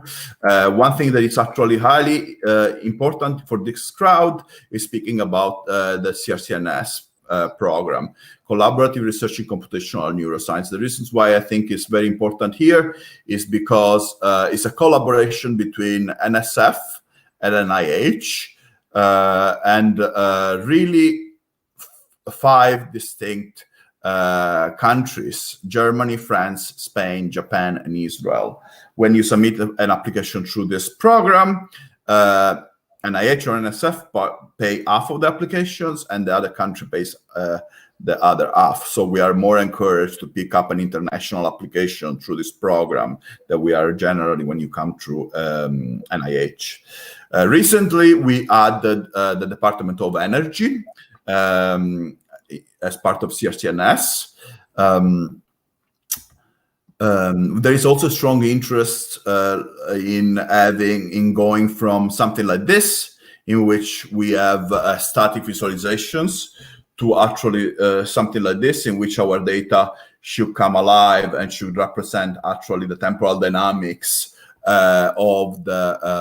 If you are not familiar with this, actually this type of visualization can be published in some journals, and it's possible, like eLife, for instance, but they can certainly be submitted as in your grant application as a video. I think they will make a stronger case for systems level neuroscience. I want to spend the last few minutes. Michele, we need to, like, if you could keep it to 1 minute, that would be wonderful. The audience has certain things that they're very much interested in. Right. So, okay. So, obviously, NIMH does a lot of training activities and goes from pre-doc, post-doc, early independence to mid-career. I'll be happy to put you in contact with the program officers. You can see them here, but if you send me an email, I will put you in contact directly with them. Michele, can you briefly go to the previous slide, because that had all the training programs? Absolutely. I think, as you know, like a lot of our students are young and are early in their career. And big question that lots of people wrote in different versions and that they chatted here is, if they are not US citizens, what is available to them here? So part of it, like, so if you are not a US citizen, obviously you can submit in independent investigator awards like SR1 or R21. That's not a problem in general. If you are outside of the US, it would probably be a stronger case if you come in with a U.S. national collaboration as an institute. If you are a trainee and you are interested in, you are a foreign, then there is a K99 R00 as part of the BRAIN initiative to support diversity. There are several also supplements that we give to support diversity. These are usually in the US. So that would be a way for us to actually support an international student, for instance, or somebody that is underrepresented in a US lab. In general, we are focused, obviously, because we work with US taxpayer, most of our initiatives are US based. But there are exceptions like CRCNS, for instance, or some specific funding opportunities. I would encourage everybody that is interested to send me or my colleagues emails, and we will be able to be more detailed in our answer, because I'm assuming that some of them will be specific to the needs of the specific person. So I have another question that I think a lot of people will be interested in. It's a question by Fateme Sadeghi, who asks how much non-science related things figure into NIH funding decisions. Does it matter what your nationality is if you are allowed to do it? What about politics, the ranking of your specific institute where you are? How important is it to be well connected to the big figures in the field? Those kinds of questions. So there is there has been different a few years ago, different focus group on how to overcome unconscious bias, and they're still happening. One of the things that we do routinely is to actually encourage, for instance, so there is something called early stage investigator. So if you never receive an NIH grant, automatically we extend the range within each we fund the grant. So if for somebody very successful like Yael or somebody like Conrad, we will fund between the 1st and the 17th percentile. For early stage investigator, we will broaden the range to up to 25 percentile, for instance. Of course, that depends on the cycle and the chances and the money that we have available. Other things that we do are there is something called area grants that is specifically designed to support grants in areas that we usually do not support grants. So geographic areas that are kind of underrepresented in our portfolio. And so we have, as I was saying, diversity supplements. We also have internally, we actually are encouraged by our institute director to identify grants from underrepresented or people that have not usually applied to an NIMH, even if they are not early stage, and bring that as a criteria for attention, to say okay, this is obviously somebody that we want to pay more attention. And the idea is science usually is the key driver, but some of these things are things that can tilt the scale towards you if we are aware of those things. That's why it's very important that you reach out to program, because some of the things are not present in your application. We do not know if you're underrepresented, if you are at risk. Another thing that we care a lot is the lab or the person at risk of losing their job, closing the lab. This is something that we want to know, and we will act when possible to prevent that. Now we will have to wrap up, unfortunately, within a minute here. The next session will be starting soon. I want to briefly wrap it up for our viewers. you get a little bit of an insight into how the US funding system works. But above all, you get the insight that there's people like Mauricio, Andrew, and Michele behind that. These people are happy to help you understand that and make your way in particular. And I should say that wasn't so clear from the outset. In particular, once you move on from being maybe an international student to being a leader of a lab in America, but also if you're in America already as a US person and you want to get a fellowship. People like them are really engaged in trying to make the field move into the right direction. Maybe each of you could just give our students another 2 sentences of a message of what you think they can best do to prepare themselves for that. But I think I put the best thing in the chat box, which is my mail, my personal email. So please reach out. I wanted to actually make this very clear. My job is reaching out to you and talking to you. So I'm paid for doing this. So please keep me employed and let's talk about your things, right? Let's talk about your science. There is nothing that interests me more. Andrew?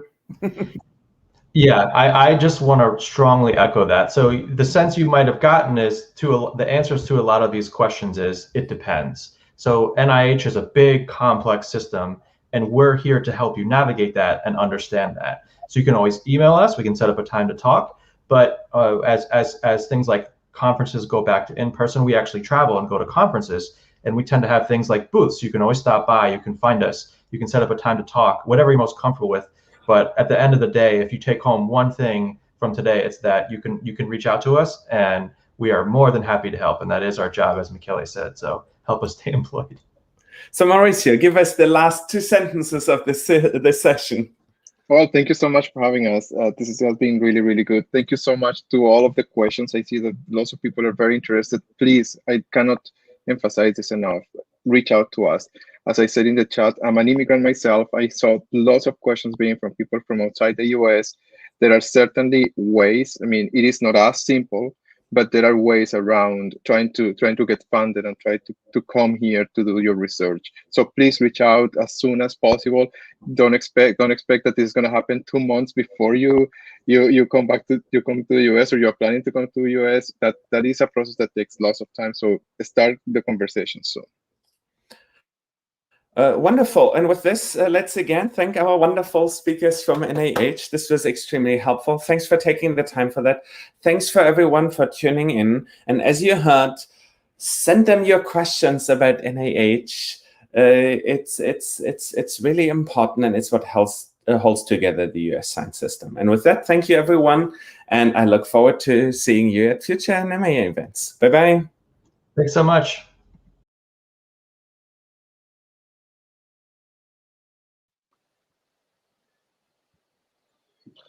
All right, I think that we are live. And we're ready to kick off our roundtable discussion session.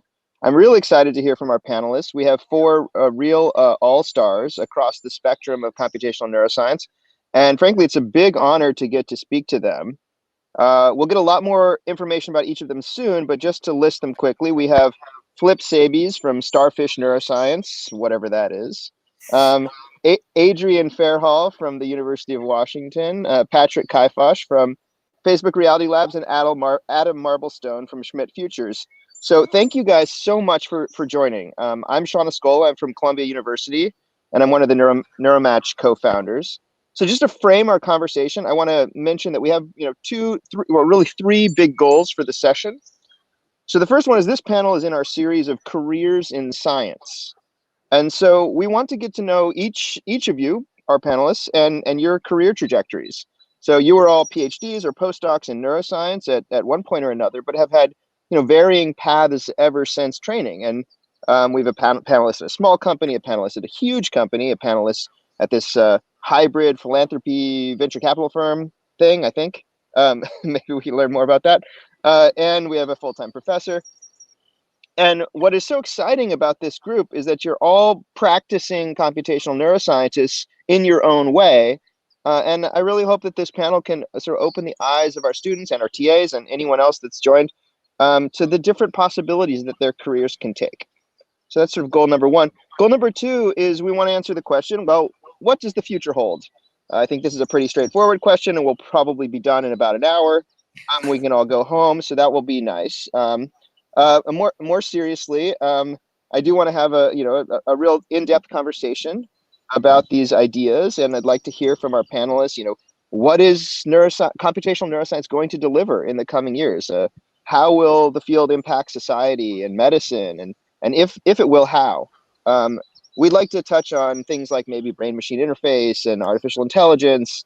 What are the ethical implications of these potential future outcomes? And do we need to be integrating ethical questions into our daily work? So these are a set of potential ideas that we might bounce around in the next, we have, I guess, 82 minutes allotted for this time. So, okay, let's get started. And the last thing, point 3 is I want to save some time at the end for audience questions. So go ahead and put your questions in the chat, or not in the chat, in the question mechanism here, and vote up the top ones, and we'll ask some of the panelists at the end. Okay, so let's get started. So the first thing I'd like to do is just kind of go around the circle and ask, what was your career path? Where are you today, and how did you get there? And what were some of the most important decisions that you made along the way? Why don't we go just around the way I have them on my screen? So we'll start with Flip. Go ahead. Thanks, Sean. And let me say right off the bat that my internet, I think, may not be as stable as I'd hoped. So if I cut out, just wave somebody and then I'll back up. And the second thing I want to say before I get started is that thank you, Sean, for those lovely introductions. But Sean himself could easily be a member of this panel. You guys may already know. I don't know how much exposure you've had to him, but so he may chime in at some point too. So Sean asked us to maybe be a little more expansive than we might normally be in talking about our background, as kind of a way of talking about paths that are open to younger people in the field right now. So I'm just going to kind of go through my biography, but in doing so, I'll also talk a bit about some of the decision points and some of the things that I think could be instructive. I was a physics undergraduate, and I loved physics because I loved kind of the beauty of and the simplicity of the kind of laws of nature, right?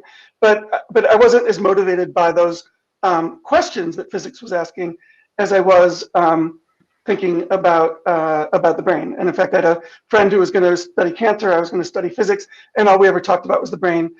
He's now the head of NIMH, and I'm who I am. So I wound up moving toward neuroscience.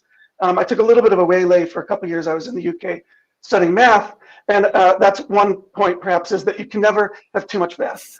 If you have an opportunity to get a little bit more hardcore, to take a hard course, to read the hard papers, do that. You always, the foundational stuff, even if it seems like it might not be that relevant, working through hard material is a great way to prepare yourself in the future to work through new hard material. So then I applied to graduate school, and I wound up going to MIT, where I was in brain and cognitive sciences. And I was very lucky. I worked with Michael Jordan, who many of you probably know from machine learning. He's at Berkeley now. And I was lucky in a couple of ways. The most important way was that he assembled really just a truly world-class team of people. It was a fantastic period in that lab. People like Zubin Garamani, Daniel Wolpert, Tommy Yakala, Larry Saul, names if you're in the ML world, certainly you know, and maybe also in neuroscience. And so this is maybe lesson number 2. Go places where you can be surrounded by really smart people, even if they're your peers, because you're going to learn as much from them as you learn from anybody else. And I was lucky because at several points in my career that was true. But the other nice thing is I got to do what back then was kind of early AI, machine learning, neural networks, we called it more back then. And then partly due to Mike Jordan's work, the field really moved away and moved towards kind of more fundamental statistics. And then I moved another direction, and unbeknownst to me, machine learning kind of came back to look a lot like it did circa 1996 when I graduated. And so I feel very current again, which is sort of fun. But anyway, my thesis work actually was in neuroscience. It was looking at psychophysics of movement, and I did a postdoc in monkey physiology jointly with Terry Sinofsky and Richard Anderson. Again, the key thing there, the takeaway probably was being surrounded by truly excellent teams of postdocs from whom I learned a ton. And then when I got a faculty job, I decided that I wanted to stay in physiology because I felt like it was very easy in psychophysics. So I've done a bunch of work in my graduate work in psychophysics, meaning doing kind of behavioral studies with humans, having them come in and make reaching movements and study how they learn and building models of that.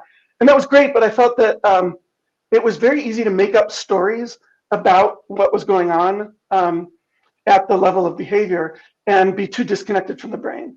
And so I thought that if you go and you record from the brain, that then we would know the truth, and that would solve the problem.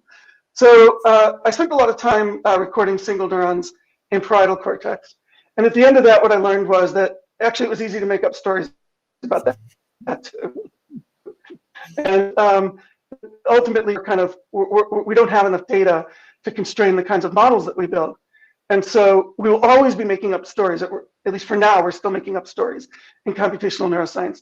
And the trick is to make up stories that are useful for driving our thinking, that have the right kind of attachment to the data. Maybe we'll come back to that later. But that it requires a lot of discretion and experience to know what those right kinds of models are. And of course, if you ask 20 different people, you get 20 different answers about what the right kind of model is. So there's a lot of work to be done, but there's no kind of right path. But experienced computational neuroscientists often kind of know it when they see it. So there's a lot of work to be done, and talking to smart people in the field is a good way to get a feeling for what's useful and what's not. So anyway, when I got to my own lab, I thought, well, the right way to do this then is to combine modeling, physics, and physiology. That's the best way to kind of constrain the models that we build. And so I started a lab that was doing that. We were studying sensory motor control and sensory integration and how you reach and how you combine vision and proprioception and so on.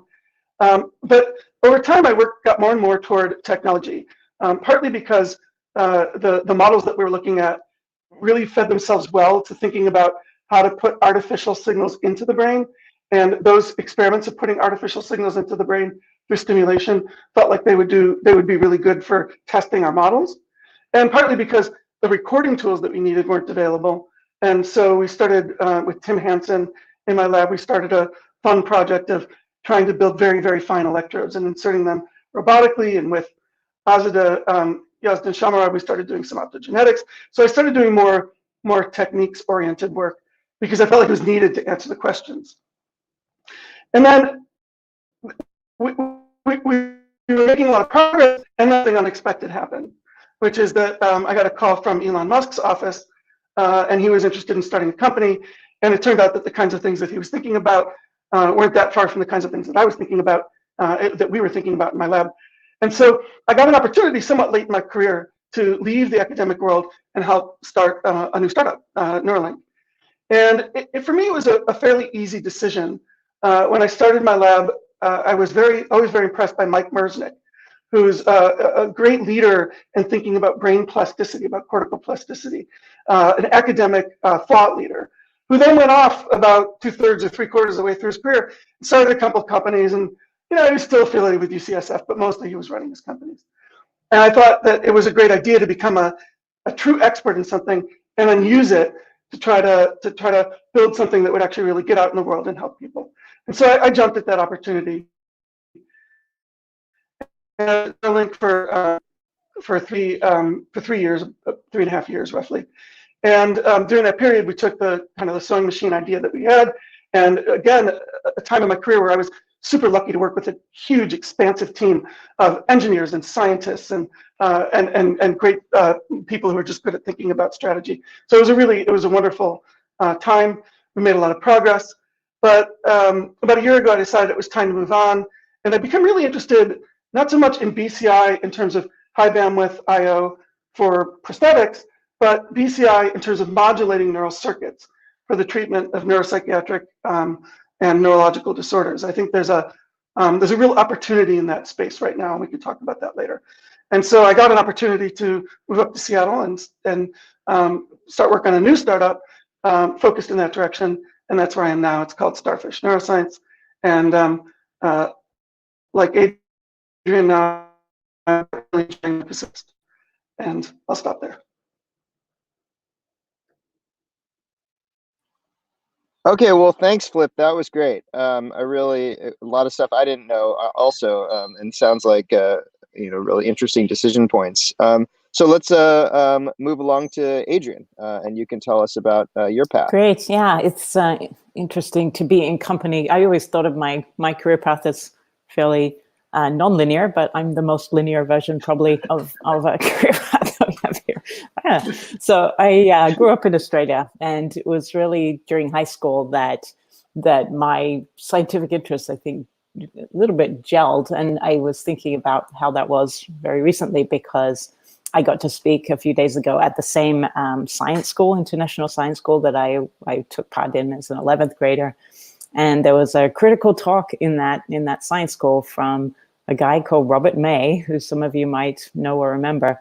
So he was an Australian physicist also, actually, who then moved into biology as a postdoc, and went from being a plasma physicist to becoming president of the Royal Society. He was science advisor to the Queen, but his core scientific contribution was in understanding population dynamics. So he wrote down mathematical equations for the interactions between predator-prey populations.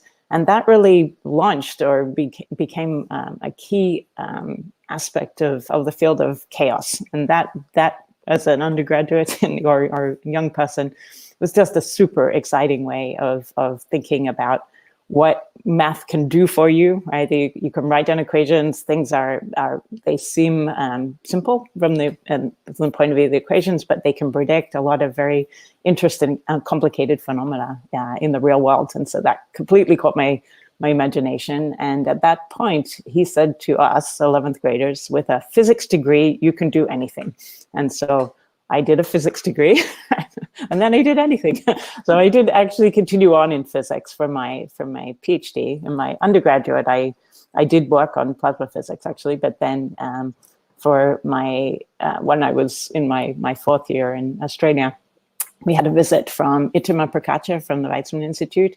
And he gave a talk that, again, sort of blew my mind about work he was doing at that point with Leo Kadanoff at the University of Chicago, looking at pattern formation in turbulence. And so I went to Israel and worked with him. So I did my master's and my PhD there in theoretical physics and statistical physics. But while I was at the Weizmann, I guess these old ideas of applying physics to biology really had a chance to think more about that, because the Weizmann at that stage, I think, was really a world leader in an approach to science that I think has become much more dominant in subsequent decades. So this is in the 90s. When I arrived, and this foreshadowed, I actually found this in a notebook that I was going through the other day. The day I arrived, Ittama took me to the Brain Building, which was new, and Amiram Greenwald had just set up this beautiful new facility to record from, he was particularly interested in optical recordings in visual cortex. So I got to tour that building. And then, as it turned out, over the years, a lot of my friends were neuroscientists who'd also sort of moved from physics that I got to know. And so I started going to seminars there, and just got entranced, not just by the ideas, but also by the style of science that people were doing there. There would be a talk on, say, place cells. I remember this so clearly.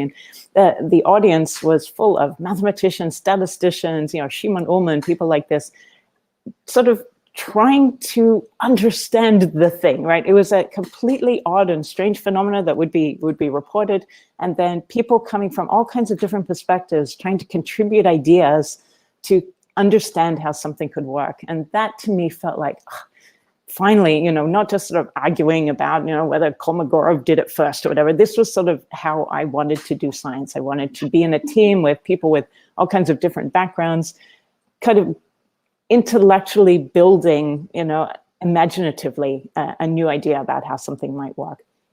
And so at the end of my PhD, again, I was at a super lucky moment in time because all the Sloan centers at that point were hiring people coming with no background, which was me, truly, from mathematics, physics, computer science, to move into neuroscience. And so I had what I still remember is just a magical 2 weeks, kind of doing a tour of and interviewing at UCSF where Flip was, at NYU, at Brandeis, and meeting Larry Abbott and just luminaries in the field.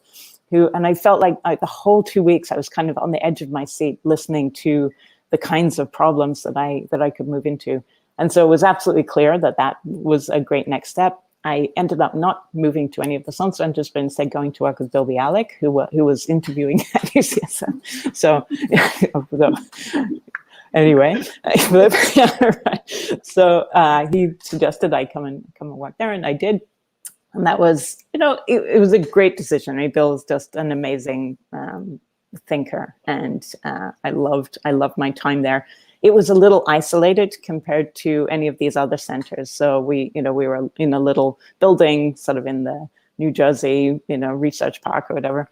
And so there were a couple of groups there, and amazing people to work with that I enjoyed completely. But I really missed being more connected with the university, more in the way that I had at the Weizmann Institute.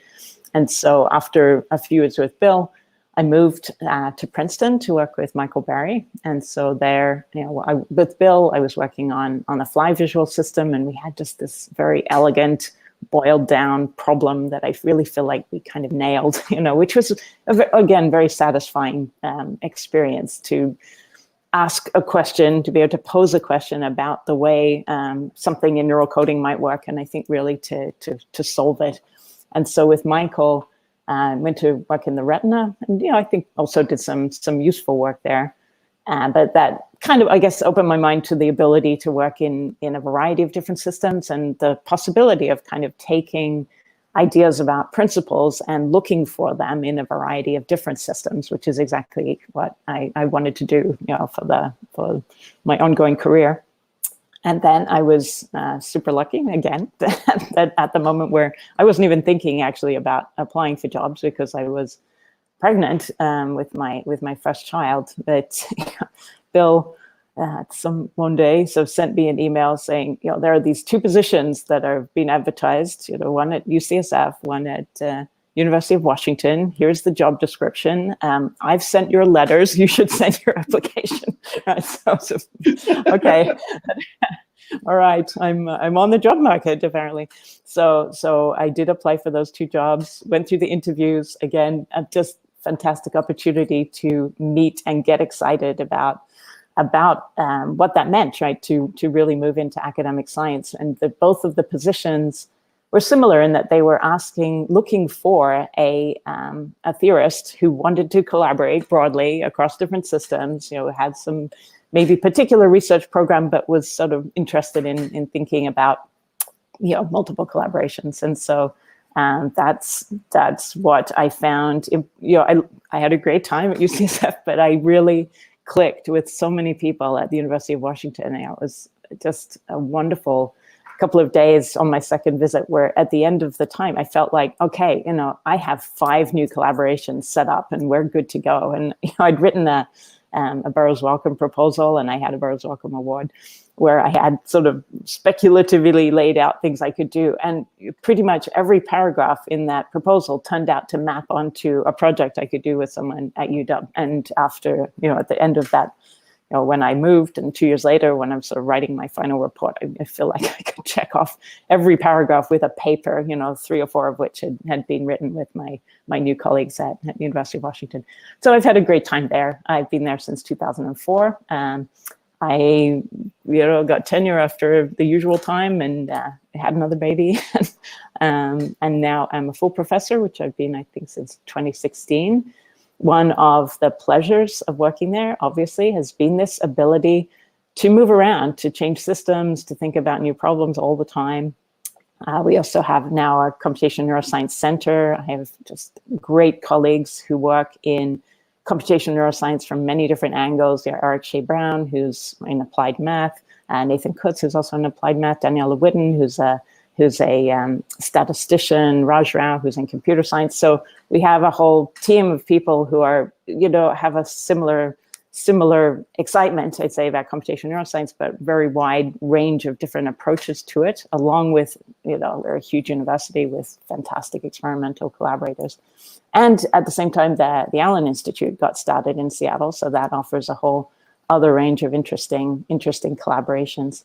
So I'd say, what I have loved about being in academia is just the freedom, to work on whatever I like. We change focus, I'd say, every few years. I started working on adaptive coding, with the retina. When I moved to UW, we did a bunch of work in invertebrate systems, but also starting to think about how cortical neurons compute. But now my lab works on Hydro, which is this tiny jellyfish. We have a new project starting on Bergia, which is a nudibranch, right? And then, but other problems where we're working really at the more cognitive level with Beth Buffalo, thinking about how monkeys learn to learn, right? What are the paradigms for building abstract concepts, and how was that represented in the brain? And so, I love that diversity of things that I can do, and my freedom to completely change that from day to day. Yeah, that's it.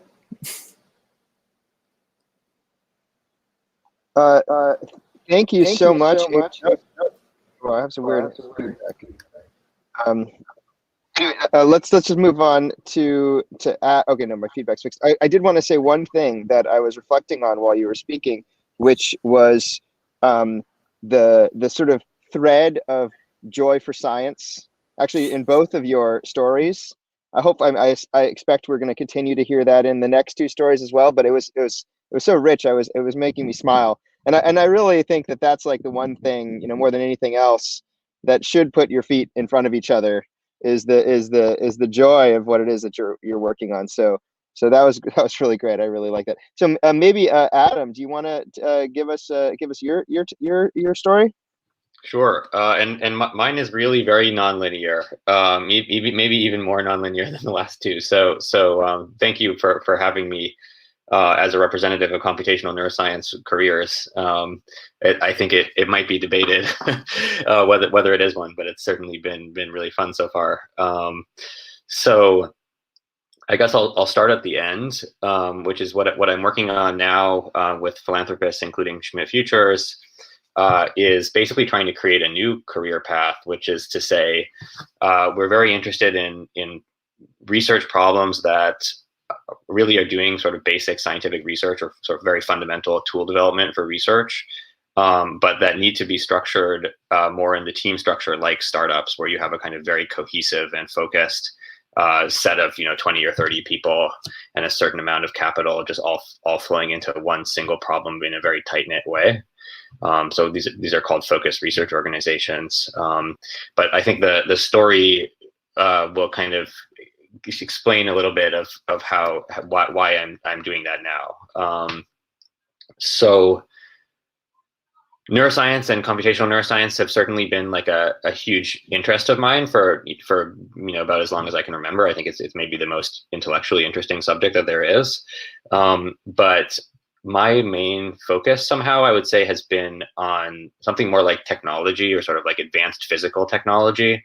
Like when I was a teenager, I was reading books about nanotechnology and about AI, and reading a lot of sci-fi, and thinking. I read the typical physics book that people read from famous physicist Richard Feynman is the Feynman Lectures on Physics. I was also reading the Feynman Lectures on Computation, which are less known, but are really awesome and sort of touch on biological computation and quantum computers and all sorts of things like that. So I was very interested in just like really advanced technology, like if you can put the atoms where you want them, what kind of brain interface could you make then? Wouldn't that be great? So as an undergrad, I studied physics and did research in quantum computing. Because I felt somehow that did sort of capture like the widest swath of those types of things, and I was interested in the brain. I took maybe one neuroscience class or something as an undergrad, but I ended up in a graduate program in biophysics, which didn't really mean much. It really meant that you could do anything related to either biology or physics or both or neither, at a bunch of places in the Boston area. And I had a very high freedom fellowship, and I also had a very high freedom PhD advisor, George Church, who had been sort of associated with a bunch of big technology projects like the Human Genome Project. And what I started working on in grad school was actually more about nanotechnology and more about self-assembly of DNA strands to make little nanoscale shapes or machines or things like that. And somewhere along the way of doing that, I realized that I didn't quite know where we were going. Like what was this actually going to be useful for? I sort of had this idea that it would be a general purpose technology of being able to build stuff out of DNA. Maybe it will be one day, actually. But I wanted to actually go back to something where I thought it had some intrinsic kind of fundamental character. And so I was interested in whether we could apply these types of technologies to neuroscience, because something that at least that I knew would be that if we could figure out something about how the brain worked, that would just be really like important and fundamental and interesting. So at that time, George Church and I kind of got together with Conrad Cording, who's one of the NeuroMatch organizers, and started working on this crazy idea called the molecular ticker tape, which was an idea to try to use neurons as their own recording devices, where basically you would record the history of the neural activity signal, let's say calcium going into the neuron, as a pattern of changes in a DNA strand that was being synthesized inside the neuron. And we thought this was really great because then you totally get around the issue of like bandwidth into and out of the brain. Like you don't have to worry about whether your electronics or something is going to heat up too much. Each neuron is just its own recording device. It's very energy efficient, and if you want, you could record one part of the brain over here and read that signal, and then come back. After the brain is dead and fixed, you can come back a month later and read this other part over here. So you sort of have arbitrary ability to get information out of the brain. So we started working on that, and then on a bunch of adjacent questions about how would you read out molecular information from the brain and even connectivity in a sort of ultra high throughput way, using kind of molecular biology technologies that were emerging. So the ticker tape idea is still like very much very early stage. There are a bunch of groups working on versions of that.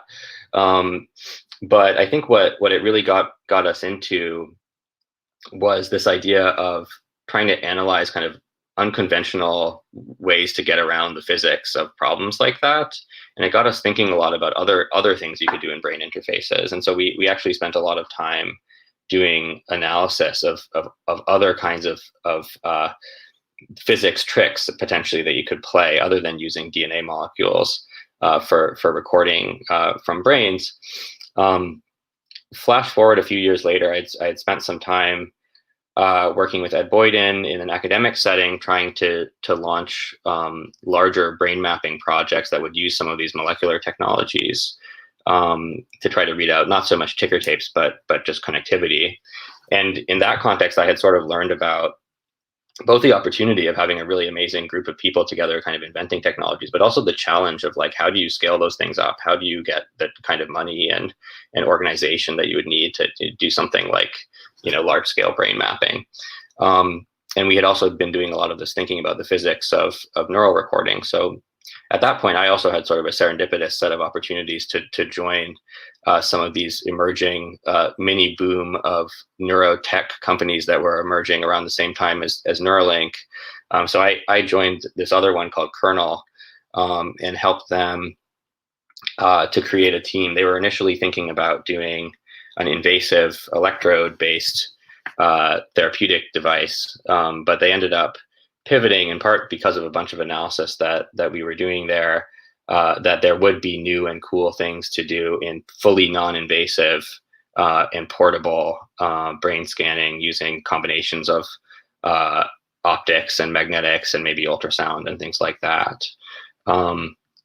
So that was a really cool opportunity that was quite different, where we did have a very well-funded startup and we could basically hire like any engineer in the world. Like we could basically call them up and be like, look, you're the world expert on atomically pumped magnetometer, sensor hardware or something, right? And hey, we're like starting this company, like, why don't you just like fly from Europe and like come here and like, do and work on this, and we could pull that together really fast. The constraint that I saw in that setting is that even in a very well-funded startup, there's still this kind of maniacal focus on creating a mass market product. And if you think about like even things like Google Glass or like, augmented reality or things like that, that's still going to take a really long time to reach billions of people, right? And that's something where it's mostly like kind of more like existing technology. And so the startup is really great for like pulling together this team. And I think we've done a lot of new and interesting things and push the technology forward, including in ways that will matter for basic research. But there's a certain time horizon of maybe 5 years or something in terms of the technology that you can work on. Whereas some of the other things, like Adrian was describing, that can potentially be sort of century-long problems about how does the brain work. So I got very interested in, are there ways to create mechanisms in the middle that sort of combine some of the best of both? And briefly after I was at Kernel, I was at DeepMind. That was more I was just doing pure research there and sort of scratching this itch of being very interested in the computational neuroscience and AI topic. But it was also a really interesting glimpse because I feel like DeepMind is the type of organization that is trying to kind of merge the long-term research and kind of more focused startup like strike team or push kind of mentality. And so during the pandemic, actually, I just decided that it was that aspect that I was most intrigued by is this organizational question of like, how can you get teams together to do research in a more focused and well-resourced way. It doesn't work for all problems. I mean, when you're trying to come up with totally new ideas, there's no way you can say, I want all 20 people to be working on the same thing and I need, tens of millions of dollars to do that. That would be a huge disaster, right? So it doesn't work for like this earliest stage of intellectual, idea creation. But for something like a brain mapping robot or maybe even a brain-computer interface, I think this hybrid of a startup and a nonprofit research lab is kind of where we're going. So that's what we are working on with philanthropists and trying to get them to fund several of them, including some that are neuroscience related that hopefully I can tell you about in the coming months.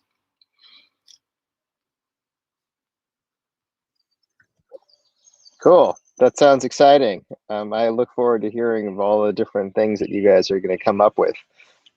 Okay, let's pass it over to Patrick, and let's hear his path. Sure. Hi, everyone. Probably be a lot of overlapping themes with previous speakers. So for example, I also studied math and physics during my undergraduate years. Those were in Toronto. Slightly circuitous path where actually in high school, there was a teacher at the school who wasn't my teacher, but had done a master's degree in Eve Marder's lab, and then just decided he would run these after-school neuroscience classes. And so I would just stay a bit late and go to these lectures, and it was completely fascinating. I really enjoyed it. And then I enrolled in at the University of Toronto in life sciences. My parents were happy with that, of course, because that could lead to a career in medicine. So all was peaceful. And then I don't know if you go to a big university like the University of Toronto, the problem is the life science courses, you just like sit in a lecture hall for several months on end, listening to a professor at the front, and then you fill out a multiple choice exam at the end. And it's just really a kind of boring experience. And I also took some physics and math classes, and there might be 20 or 30 students in the class, and it's a more interactive experience, and you solve problems. So it just seemed more fun. I didn't have Robert May's advice of like, hey, with a physics degree you can do anything, but just sort of slipped into it from it being fun. And then, but at the end, you know, people were starting to say like, hey, with a physics degree, you can kind of do anything. And there's also no like one thing that's obvious to do, so you better start looking. And then I just kind of remembered back to those high school neuroscience courses that I had informally taken, and so I talked to a couple of people around the university, including actually someone else from Eve Marder's lab, and she said, "Oh yeah, well if you're going to do that, you know, Larry Abbott's great. You know, you should talk to him at Columbia." And then I also I was working in an optical physics lab, and there was a international laser facility outside of Montreal. Montreal has a big group of like mathematical biologists, so not so much focused in neuroscience. So I stopped by there on the way, and they all said like, hey, like don't go into neuroscience. It's too hard. You know, there are too many cell types. Like we work on, you know, heart tissue. It's simpler. Stick to a tractable problem. Then I went back to Toronto, you know, got and was, you know, convinced enough to at least do some of my graduate school interviews in neuroscience, and then I did some in other areas of mathematical biology or computational biology, you know, biophysics, genomics, whatever, and just decided I would pick based on what seemed the most fun. And then after sort of doing you know, a tour of different fields and places, just decided you know, neuroscience sounded really exciting after all, and I would just cope with the intractability issues, and then, yeah, sort of in the theme, I think you've heard of like, hey, surround yourself with great people. You know, Columbia Center for Theoretical Neuroscience and surrounding department was a really magical place, both for you know, many universities at the time, or probably still, you know, would have maybe like one you know, computational neuroscientist who could then, you know, collaborate with experimentalists there. But this was you know, a relatively rare place where you had a whole cluster of people with a common interest. And just so for someone, you know, completely new to the field, it was a great place to learn quickly from people with a variety of different perspectives. Anyway, I guess having thrown out the tractability guidance, I ended up in the hippocampus, and I guess and worked in that. You know, it was a very interesting place, but it you know, I also sort of always felt some, you know, envy for people who were maybe a little bit more in peripheral systems, or maybe in, you know, some, you know, genetics, molecular areas where you could really feel like, you got to an answer, and it was clear, and you know, I think we did interesting work and learned things, though I wanted to look for something different. At the same time, I guess when I was in graduate school, one of the you know, controversies in the field surrounded the was it Human Brain Project or European Brain Project or Blue Brain, and you know, was that kind of the right spend of you know, $1 billion of science funding? And in the process, someone asked me, well, if you had to pick a project to spend like $1 billion on, you know, what would it be? And I kind of thought for a while, and I thought, well, hey, you know, maybe neural interfaces would be a good candidate for that project. You know, there's a clear like engineering application that maybe helps keep you a little bit grounded, and but also an opportunity to learn some really fundamental aspects of how the nervous system worked. And I guess that thought maybe stuck with me for a while. And then you know, nearing the end of graduate school, the a couple of factors all kind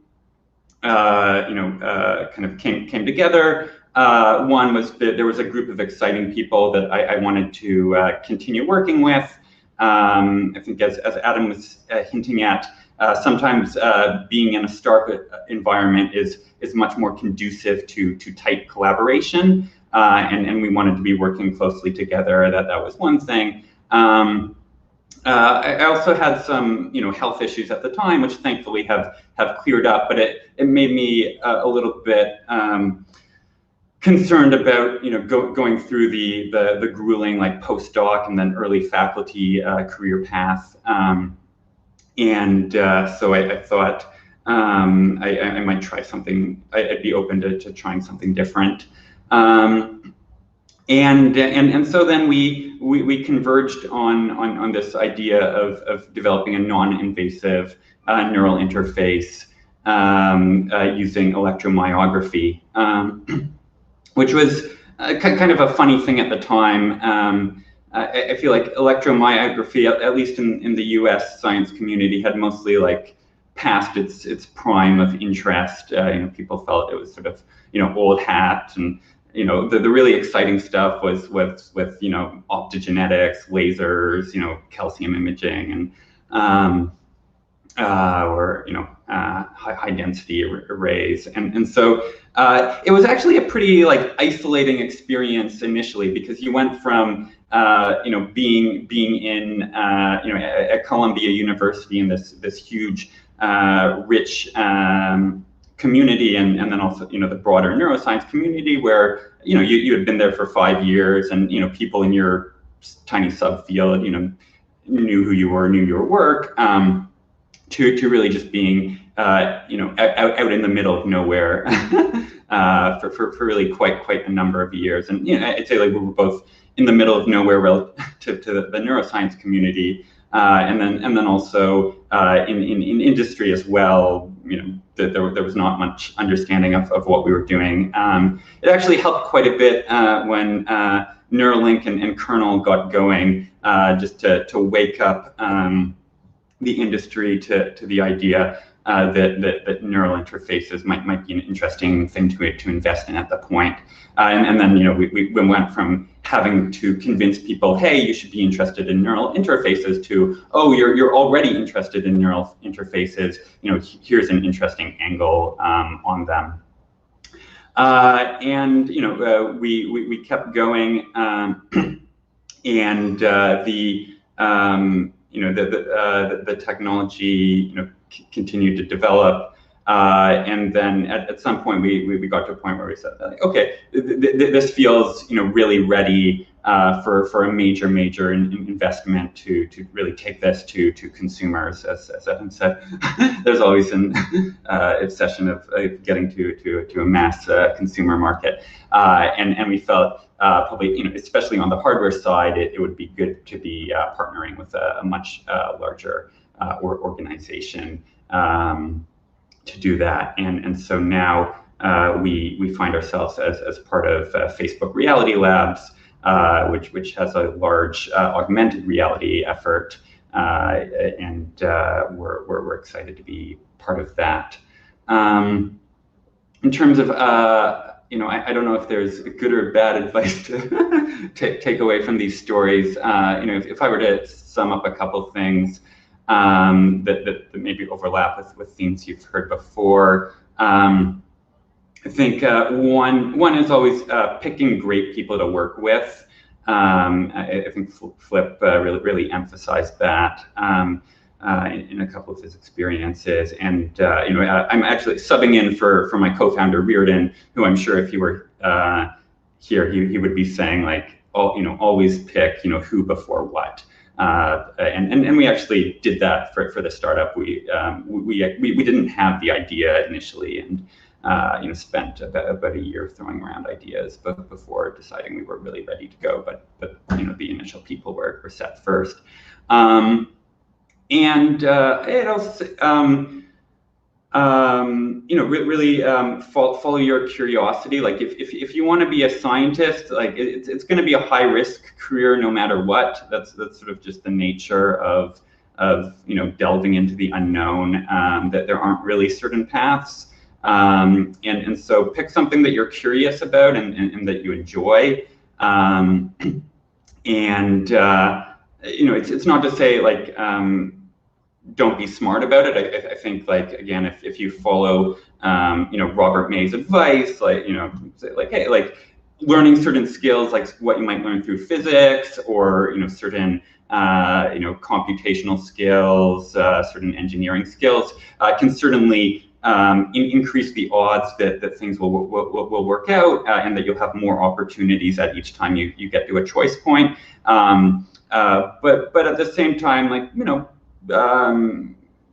indulge your curiosity. I think a lot of people really questioned us when we got started and said like, hey, like sounds interesting, but aren't you terribly uncomfortable with the risk? And I always found it kind of a somewhat funny comment because you can also do the calculus on doing a postdoc and like what's the probability that a postdoc leads to becoming a professor. Mind you, there are other great options for career paths after that aren't becoming a professor, but the standard academic path also has its risks. So I'd say like also like be open to looking into industry. When I started my career, I was like dead set sure I was going to become a professor. If everything worked out. But looking into industry, that it's a really different way of operating. So if you have an opportunity to at least like do an internship, I'd really encourage you to take that. I think the neuroscience community has opened up more to thinking of that as something appropriate to do during your PhD study, or maybe doing a postdoc as well. So I strongly encourage that. Beyond that, again, everything's risky. So do something that you're curious about, that you're enjoying in the moment. And well, thanks, Patrick. It's what's funny is I didn't realize that once Facebook's technology takes over the world, that we have Eve Martyr to thank for that. So we'll keep that in mind and send her. There's at least 3 people. So yeah, one was my high school teacher, Anand Mahadevan, who did a master's degree, and then it was Francis Skinner who got me past the warnings from Montreal. And then Larry Abbott. And then obviously Larry. So Larry was also an advisor of mine. So he has, and I think, so he's had an incredible impact on the field. But actually, I loved that story. The idea that someone at such an early stage can really change a career trajectory. It's sort of beautiful, almost poetic. Okay, well, look, we maybe spent a little more time on this than I had initially anticipated, but I thought there was wonderfully spent time, frankly. So, but let's try to dive into a topic. I really want to get you guys into a discussion with each other. And just see what comes out. I mean, it seems like neural interfaces is a totally reasonable place to go, given the interest. I think for probably all of us. I certainly, even if I'm not a practitioner by any means, it's something that I think is very interesting. So why don't we say what's the future here? What's the timeline? What will the first applications be? I mean, we talk about applications in medicine, about the ability to mitigate the symptoms of paralysis. I mean, these kinds of things sound wonderful, but you also can imagine a future when we have a more general deployment of neural interfaces, and that's something that I think is also really interesting. I was talking with my partner the other day about this panel, and this came up, and what we settled on was that what we'd really like to what she said what she'd really like to have is a prehensile tail, so that she can have something that holds something else while she's doing something with her hands. So when am I going to have my prehensile tail? That's what I want to know, and hopefully you guys have the answer. So I don't really know how to kick it off. So why doesn't just whoever speaks first speaks first?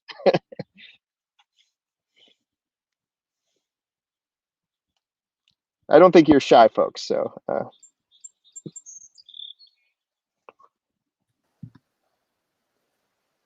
I nominate Flip, actually, because he really perhaps closest to an implementation of this. Sure, that sounds reasonable. You know, from the.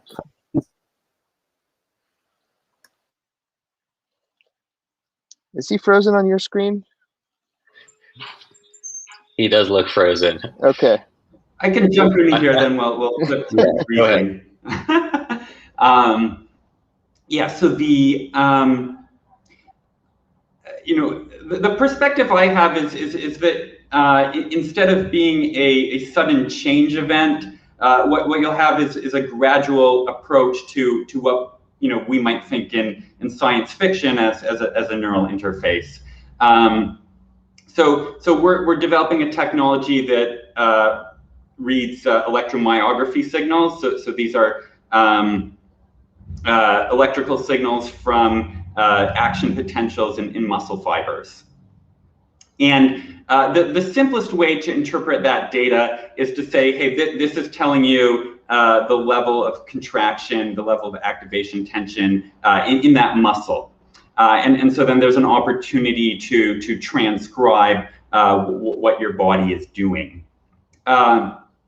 And at the same time, there's an exciting avenue to take this where you can say, hey, okay, but these signals, they're actually action potentials, and there's actually a direct correspondence between an action potential in the muscle fiber and an action potential in your spinal cord. And so we can actually develop a spinal neural interface, and I think the potential to take this, there's potential to take this very far. So it's actually been known since the 1960s that you can train a human to independently control motor neurons, so separate motor neurons within the same muscle, and people can control, precisely which motor neuron is active, or the precise timing of that motor neuron. So what I would expect for our technologies is you'll start to see some things that are relatively simple, and then progressively you'll just see richer and richer features until you have something that really is doing what you imagined from a science fiction neural interface.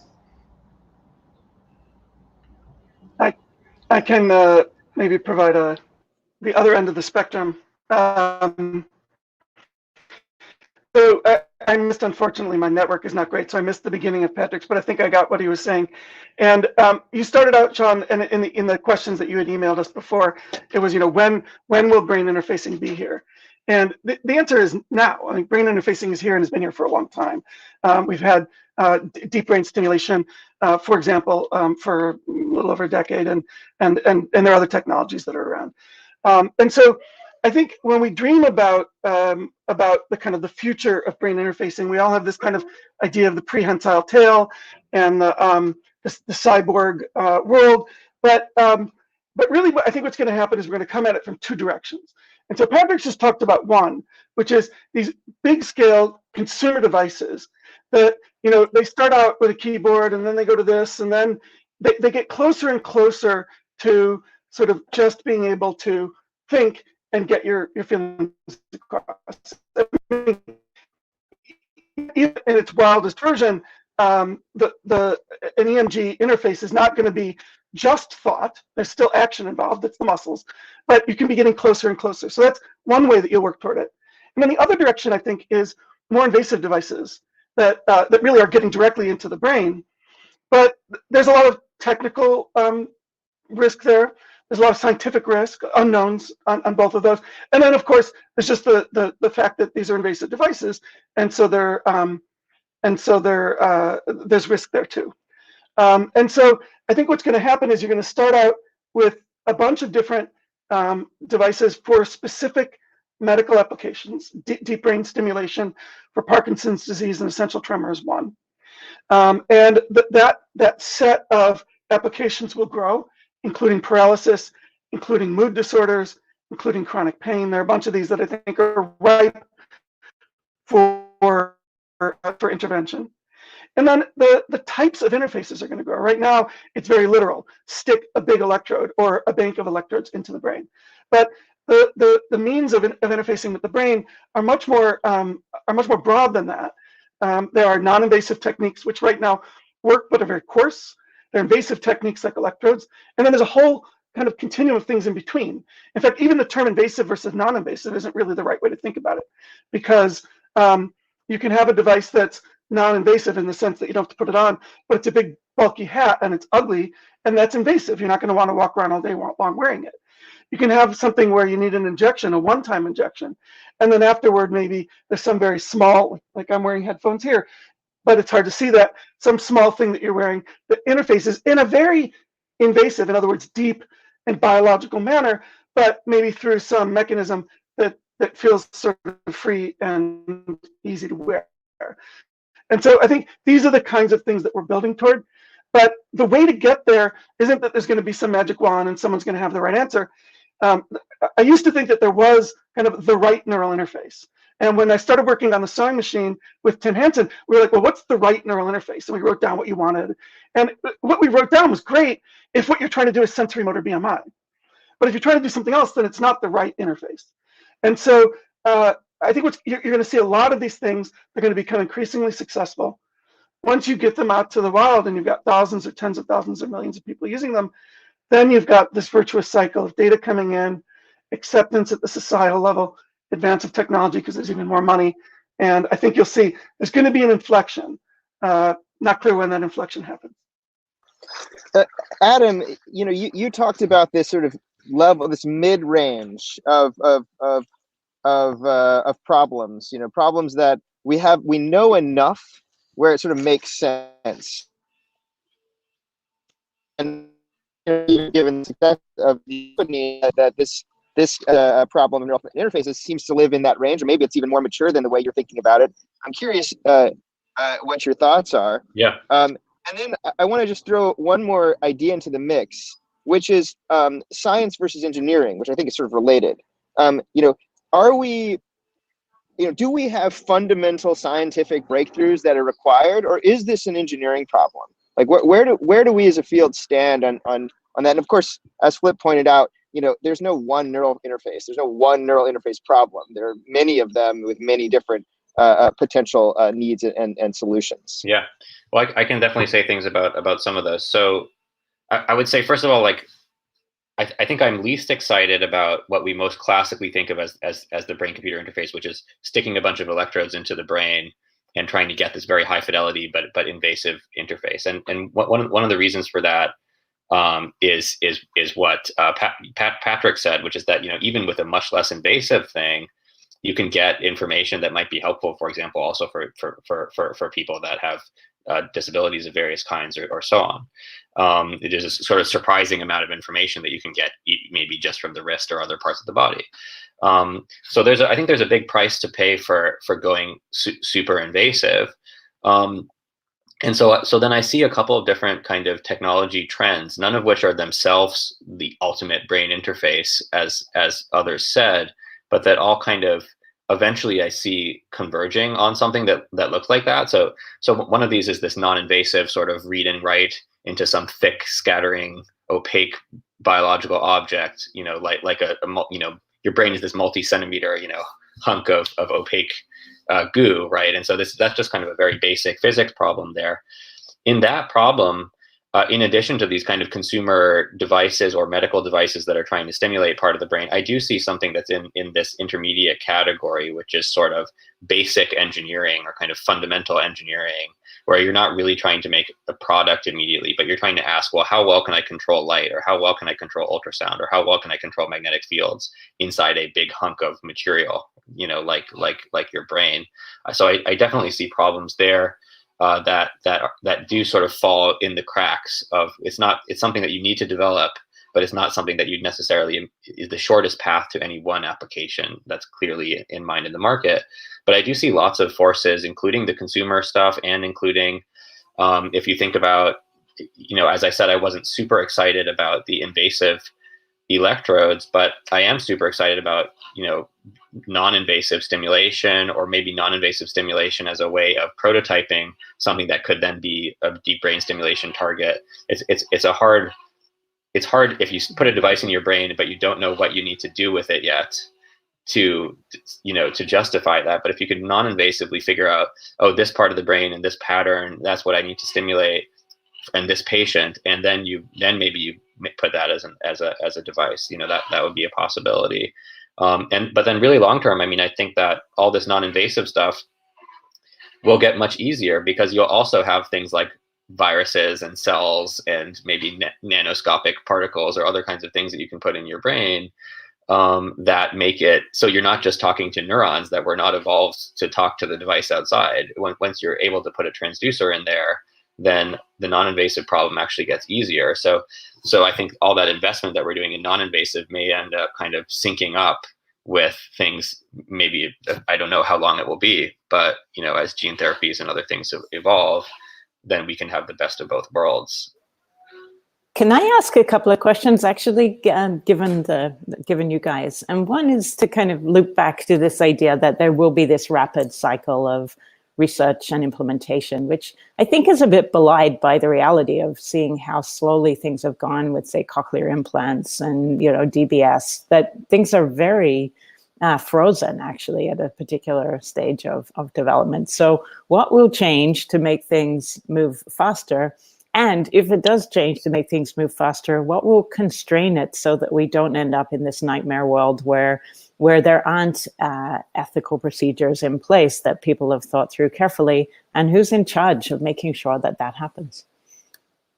Great questions. Let's start with the easier one, which is I predicted an inflection and you're skeptical. I think it's easy to predict in the future because it might or it might not happen. I think, but here's my argument for it.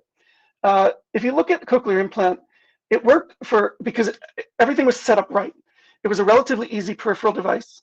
There's a topography that's easy to tap into. It turns out, remarkably, it's a very interesting fact, that you can create intelligible speech out of something like 2 or 3 or 4 or 5 sine waves. And so it was a fairly easy problem that was literally localized in space, right? So it didn't have the feeling of something that generalized well. But when you look at, say, for example, actually, I won't go with the kind of BCI invasive electrode approach, because I think in some ways there's actually a steeper hill there.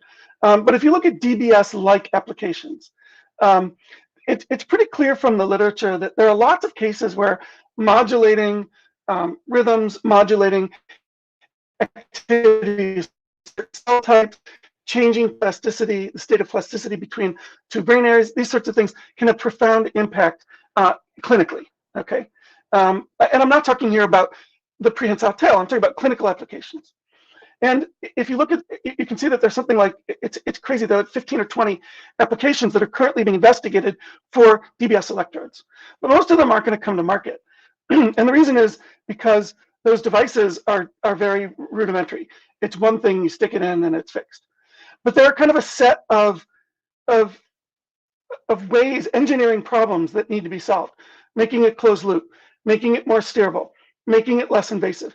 But these are engineering problems. Now, they're hard engineering problems, but they're engineering problems that, for many of which, there's a path that you can kind of see where you need to go. Again, hard, lots of technical risk, but you can see where you're going to go. Once you start breaking those problems down and making progress, we're there. If you can modulate a targeted population of neurons there, well, then you can do it there. And then neuroscience has lots of stories of what you could do with that. And so I think there's an opportunity here for a kind of generalization that we just haven't seen in the field because the devices haven't been there. And once they're there and they get out to lots of people, you see what works, you see what's safe. And so that's where I see the inflection coming from on the medical side. And then I think it's the kinds of things that Patrick's working on, where this kind of inflection of just thinking about UI generally, user interface generally, is something that needs to be learned. We all learned to type, but then we got lazy. Okay, yeah, the teenagers are better at this than I am, but you don't really have to learn. maybe we get over this hump. We have to learn. It's hard. It's a new thing, but we'll learn to use it. And then that opens up a whole rich opportunity of bringing in plasticity. So I think that there's a path there. Yeah, will we get there? I don't know, but I definitely see an opportunity. So actually, I want to just jump in because I can get to what. Oh, I'm sorry. Were you still talking, Flip? Well, I was going to punt. I was going to punt on the ethics question because I think it's really important. But maybe we should let. No, I want to come back to it. I'm not really punting, but I wanted to see if the others wanted to say something about the technology before we went, because ethics. I don't want to get buried. It's a really important question.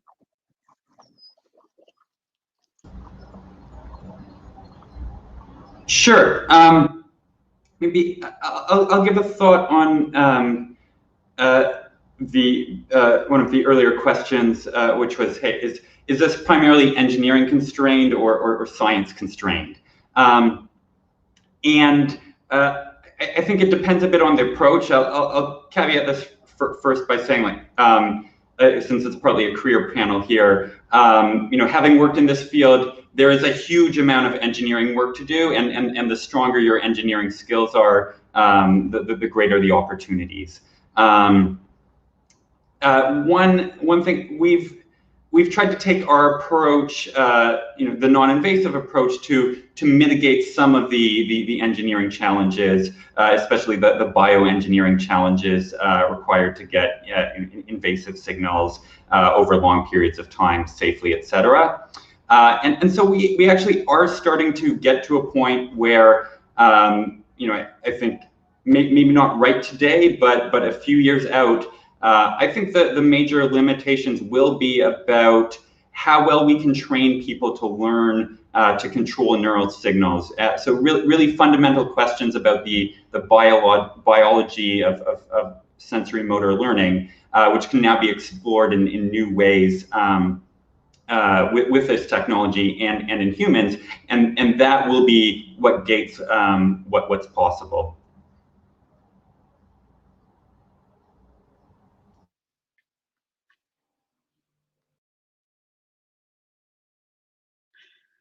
So maybe coming back to the ethics part of it then. When I started at Neuralink, there was a lot of people asked about this question. And my feeling was always that we were lucky because the kind of grand things that people see is the potential directions you can go. When you think about sci-fi or Twitter, that we were a long way from those things, and that there would be, because there was going to be a slow march, there was going to be time for society to react. That said, I do think that there will be this speed up. And the question is, what do we need to do now? Because we're not there yet. The inflection is not tomorrow. It could be 5 years off, but it's not tomorrow. So what do we need to do to get ready? And it's a hard question. And I think the internet is a good example of society just getting caught unprepared. And we can look around at where we are now, and you can argue that that's okay, it worked out well, or you could argue that it's been an absolute disaster. I think we're still in the thick of it, so it's hard to know. But the risks here are even greater, as you know. When you start talking about putting devices into people, you've got questions about, just even really interesting questions about identity, and then just the kinds of things that we're battling now with the internet in terms of privacy and ownership become even more pertinent when they're so readily accessible. And so there are efforts afoot. You've got the national academies, you've got IEEE, you've got other organizations that are trying to organize in a kind of free-form way panels of people who are thinking about these problems, from ethicists and scientists and engineers and regulatory people. And I would just say that if you have an opportunity to join one of those things, you should. I encourage those things. I think that people like us who are practitioners need to be involved. And the hope is that we'll be a little bit more prepared, because it's going to take a little bit longer to get there. The internet just popped up. There's a warning. Here's the warning bell. It's coming. So let's get ready. I don't have the answer. There are lots of really, really hard questions, but we should be getting ready. And just to be super, transparent, there are these groups of people, very smart, sitting in rooms, pontificating about it or talking about it. Does Elon care? I mean, do the companies listen? And what would be the mechanism to make them listen? Do you think it has to go via regulation such that they have to care? Or what's your feeling, having been in the middle of that? Yeah, I mean, I think it's a good question. It's a little bit like, do Mark and Larry and Jeff care about about the internet rules? And that's a good question. I actually don't know the history, but you probably know the history a lot better than I do about to what extent it required regulation or now requires regulation, as opposed to whether kind of societal push is enough. But I think it's true that I think that there are many people in the field who really don't know or don't care at all about some National Academy of Sciences meeting, even if it's online and not in a dark room, that's going on. But what can come of these things? It's slow, but what comes of these things, hopefully, is that the regulatory bodies, people like that you can get industry groups together that work on standards, things like this. It takes time, and I think ultimately, yes, ultimately you're going to need regulation. Of course, every field ultimately needs regulation. The challenge, though, is how do you regulate something that you don't know what it looks like? And I guess what I'm really saying is, it doesn't matter that much what kind of the mavericks in the field think, as long as the people who are going to be responsible for creating regulation when it comes about are actually knowledgeable. Now, I know that's a lot to ask, but if the people who are going to be making those decisions or drafting the legislation for those decisions are knowledgeable and really understand what the problems are, and if they've been debated, and if stakeholders have had an opportunity to say something, then maybe the legislation that comes out of that could actually be thoughtful and appropriate.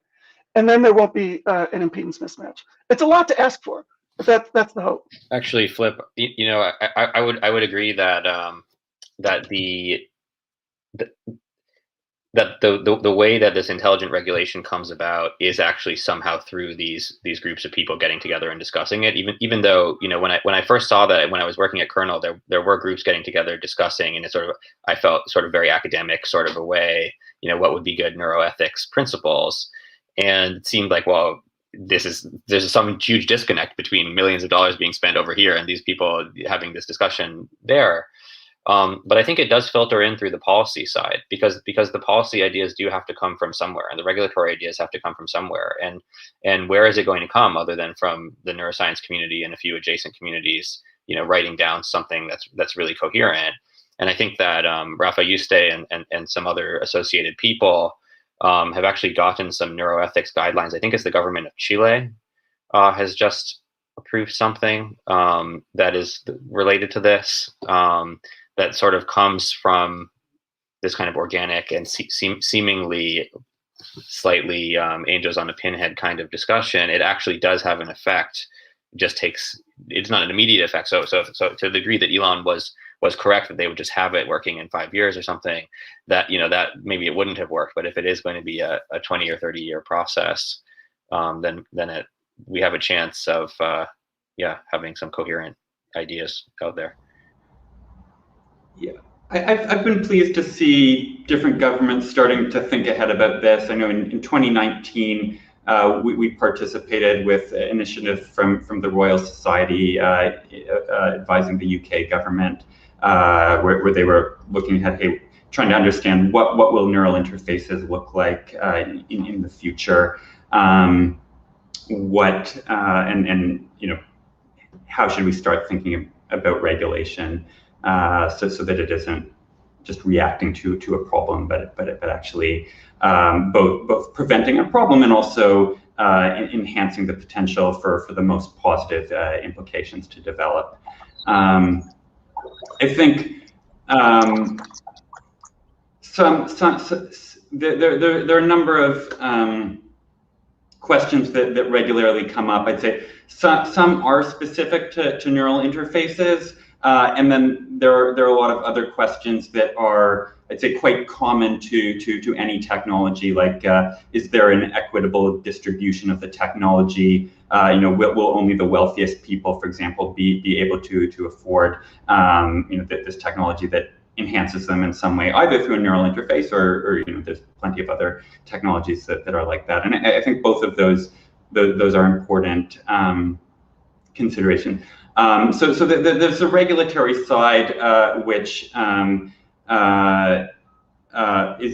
again, I think, important for us to be informing and working with government regulators, other scientists, other partners in industry. I think there's also a question of like, hey, what technologies do we build and do we invest our time in building? And some of them present more or less challenges than others. I think one thing I like about the technology that we're building is that it's actually quite somewhat limited in the information it has access to. So we're largely working with your motor system. That said, there are obviously still concerns to pay attention to, like if you have a tremor or certain other medical conditions, that information could be present. So it is important to be thinking ahead.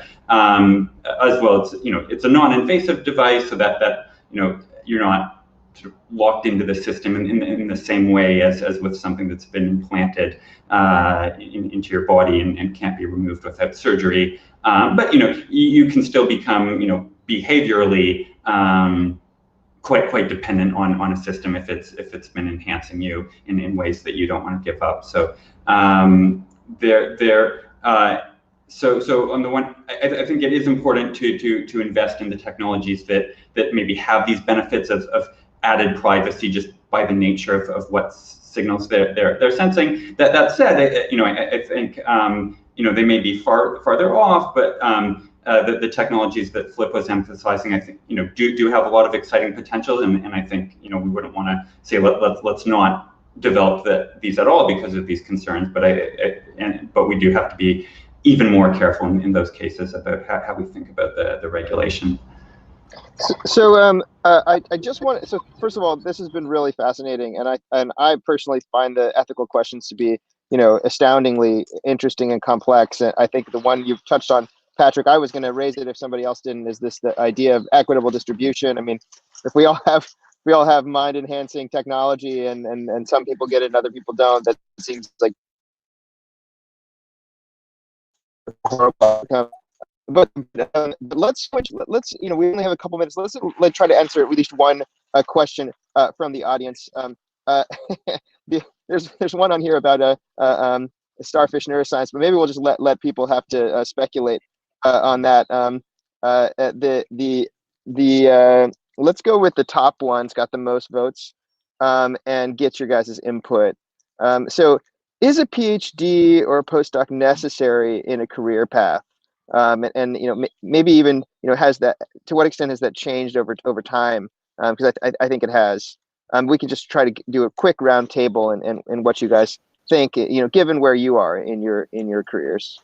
Yeah, well, obviously it's necessary for an academic track, but I guess I feel less and less strongly that it's necessarily needed for an industry track. My husband is VP at Google working on AI, and we met when he was finishing his undergraduate in computational neuroscience. He did a 1 year of a master's, but started a company, left, and never went back. And so it's totally possible to work at a very high level, I think, in doing creative research without necessarily going through that. And I think you guys are starting the companies that allow that.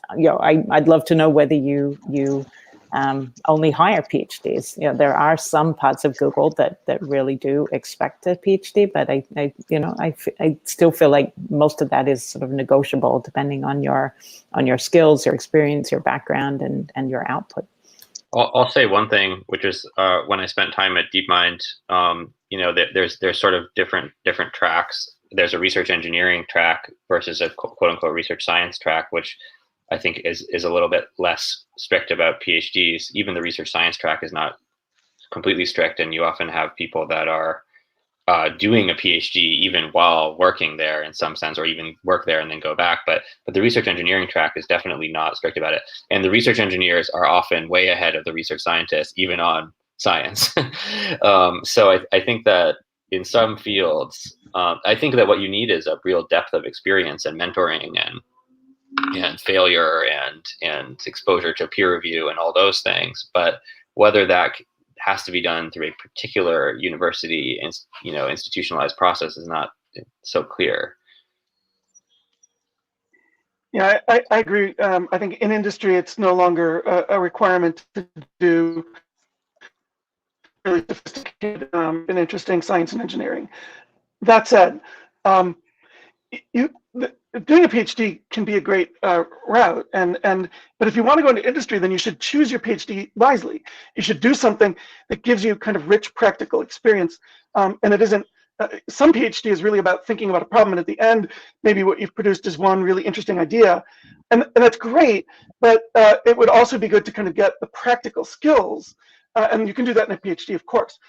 But the flip side is that if you're going to go to industry and expect to get enough experience to be working at a high level, then you need to ensure that you've got opportunities to really think outside the box and to think for yourself and to push the envelope and to take on hard problems and to work through them on your own and so forth. And that can be done.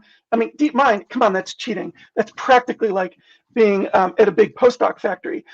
So like that's, of course you can go to DeepMind and not have a PhD. But I think anywhere, if it's a good enough environment and people are asking hard problems, you can do it if you choose to take it on yourself.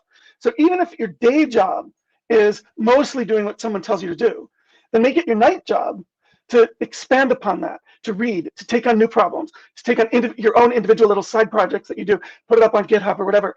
Those are the things that you need to do to show that you're legitimate, to get the experience, to have the skills. You can do it. You can do it on your own. You can do it now with community abroad. And actually, let me just say, earlier I said something about one of the most important things is to work with great people, to surround yourself with great people. But it dawned on me as we went on that this is Neuromatch Academy. We have people from all over the world. We have people who don't have, no offense here, but the great privilege that the five of us had when we got started. But that doesn't mean that you're left out in the cold. Well, first of all, some of you may choose to try to go to one of the great institutions and be surrounded by all the great people at the great institutions. But there are other ways to do it. First of all, wherever you are, there are really smart people. Search them out, find modes of common interest, and work together and think together. That's one way. But the other way is that things like this. I imagine, I don't know, but I imagine that you guys are getting to know each other in your study sections or whatever they're called. Keep those things going. Do journal reading, journal clubs going forward with that group or with any group. Really smart people, find them, think together. And that's what you can do. And those are the kinds of things that you need to do to get the PhD experience, even if you don't have a PhD. And these days you can do it anywhere.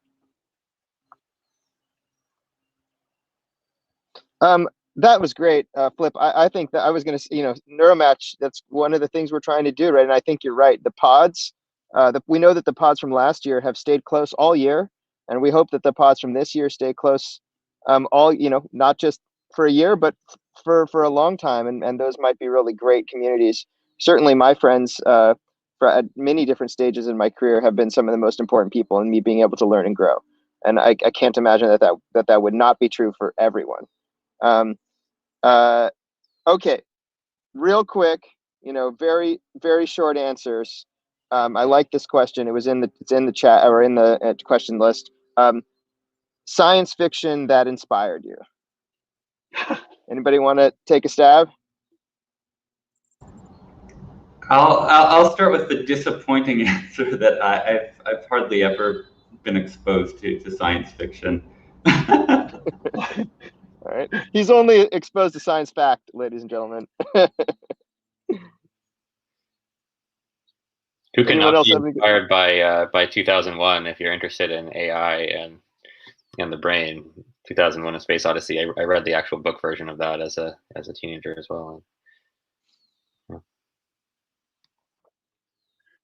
I love sci-fi. I think the Ian Banks Culture series is super interesting and really worth reading and thinking about a lot of the issues that we're talking about.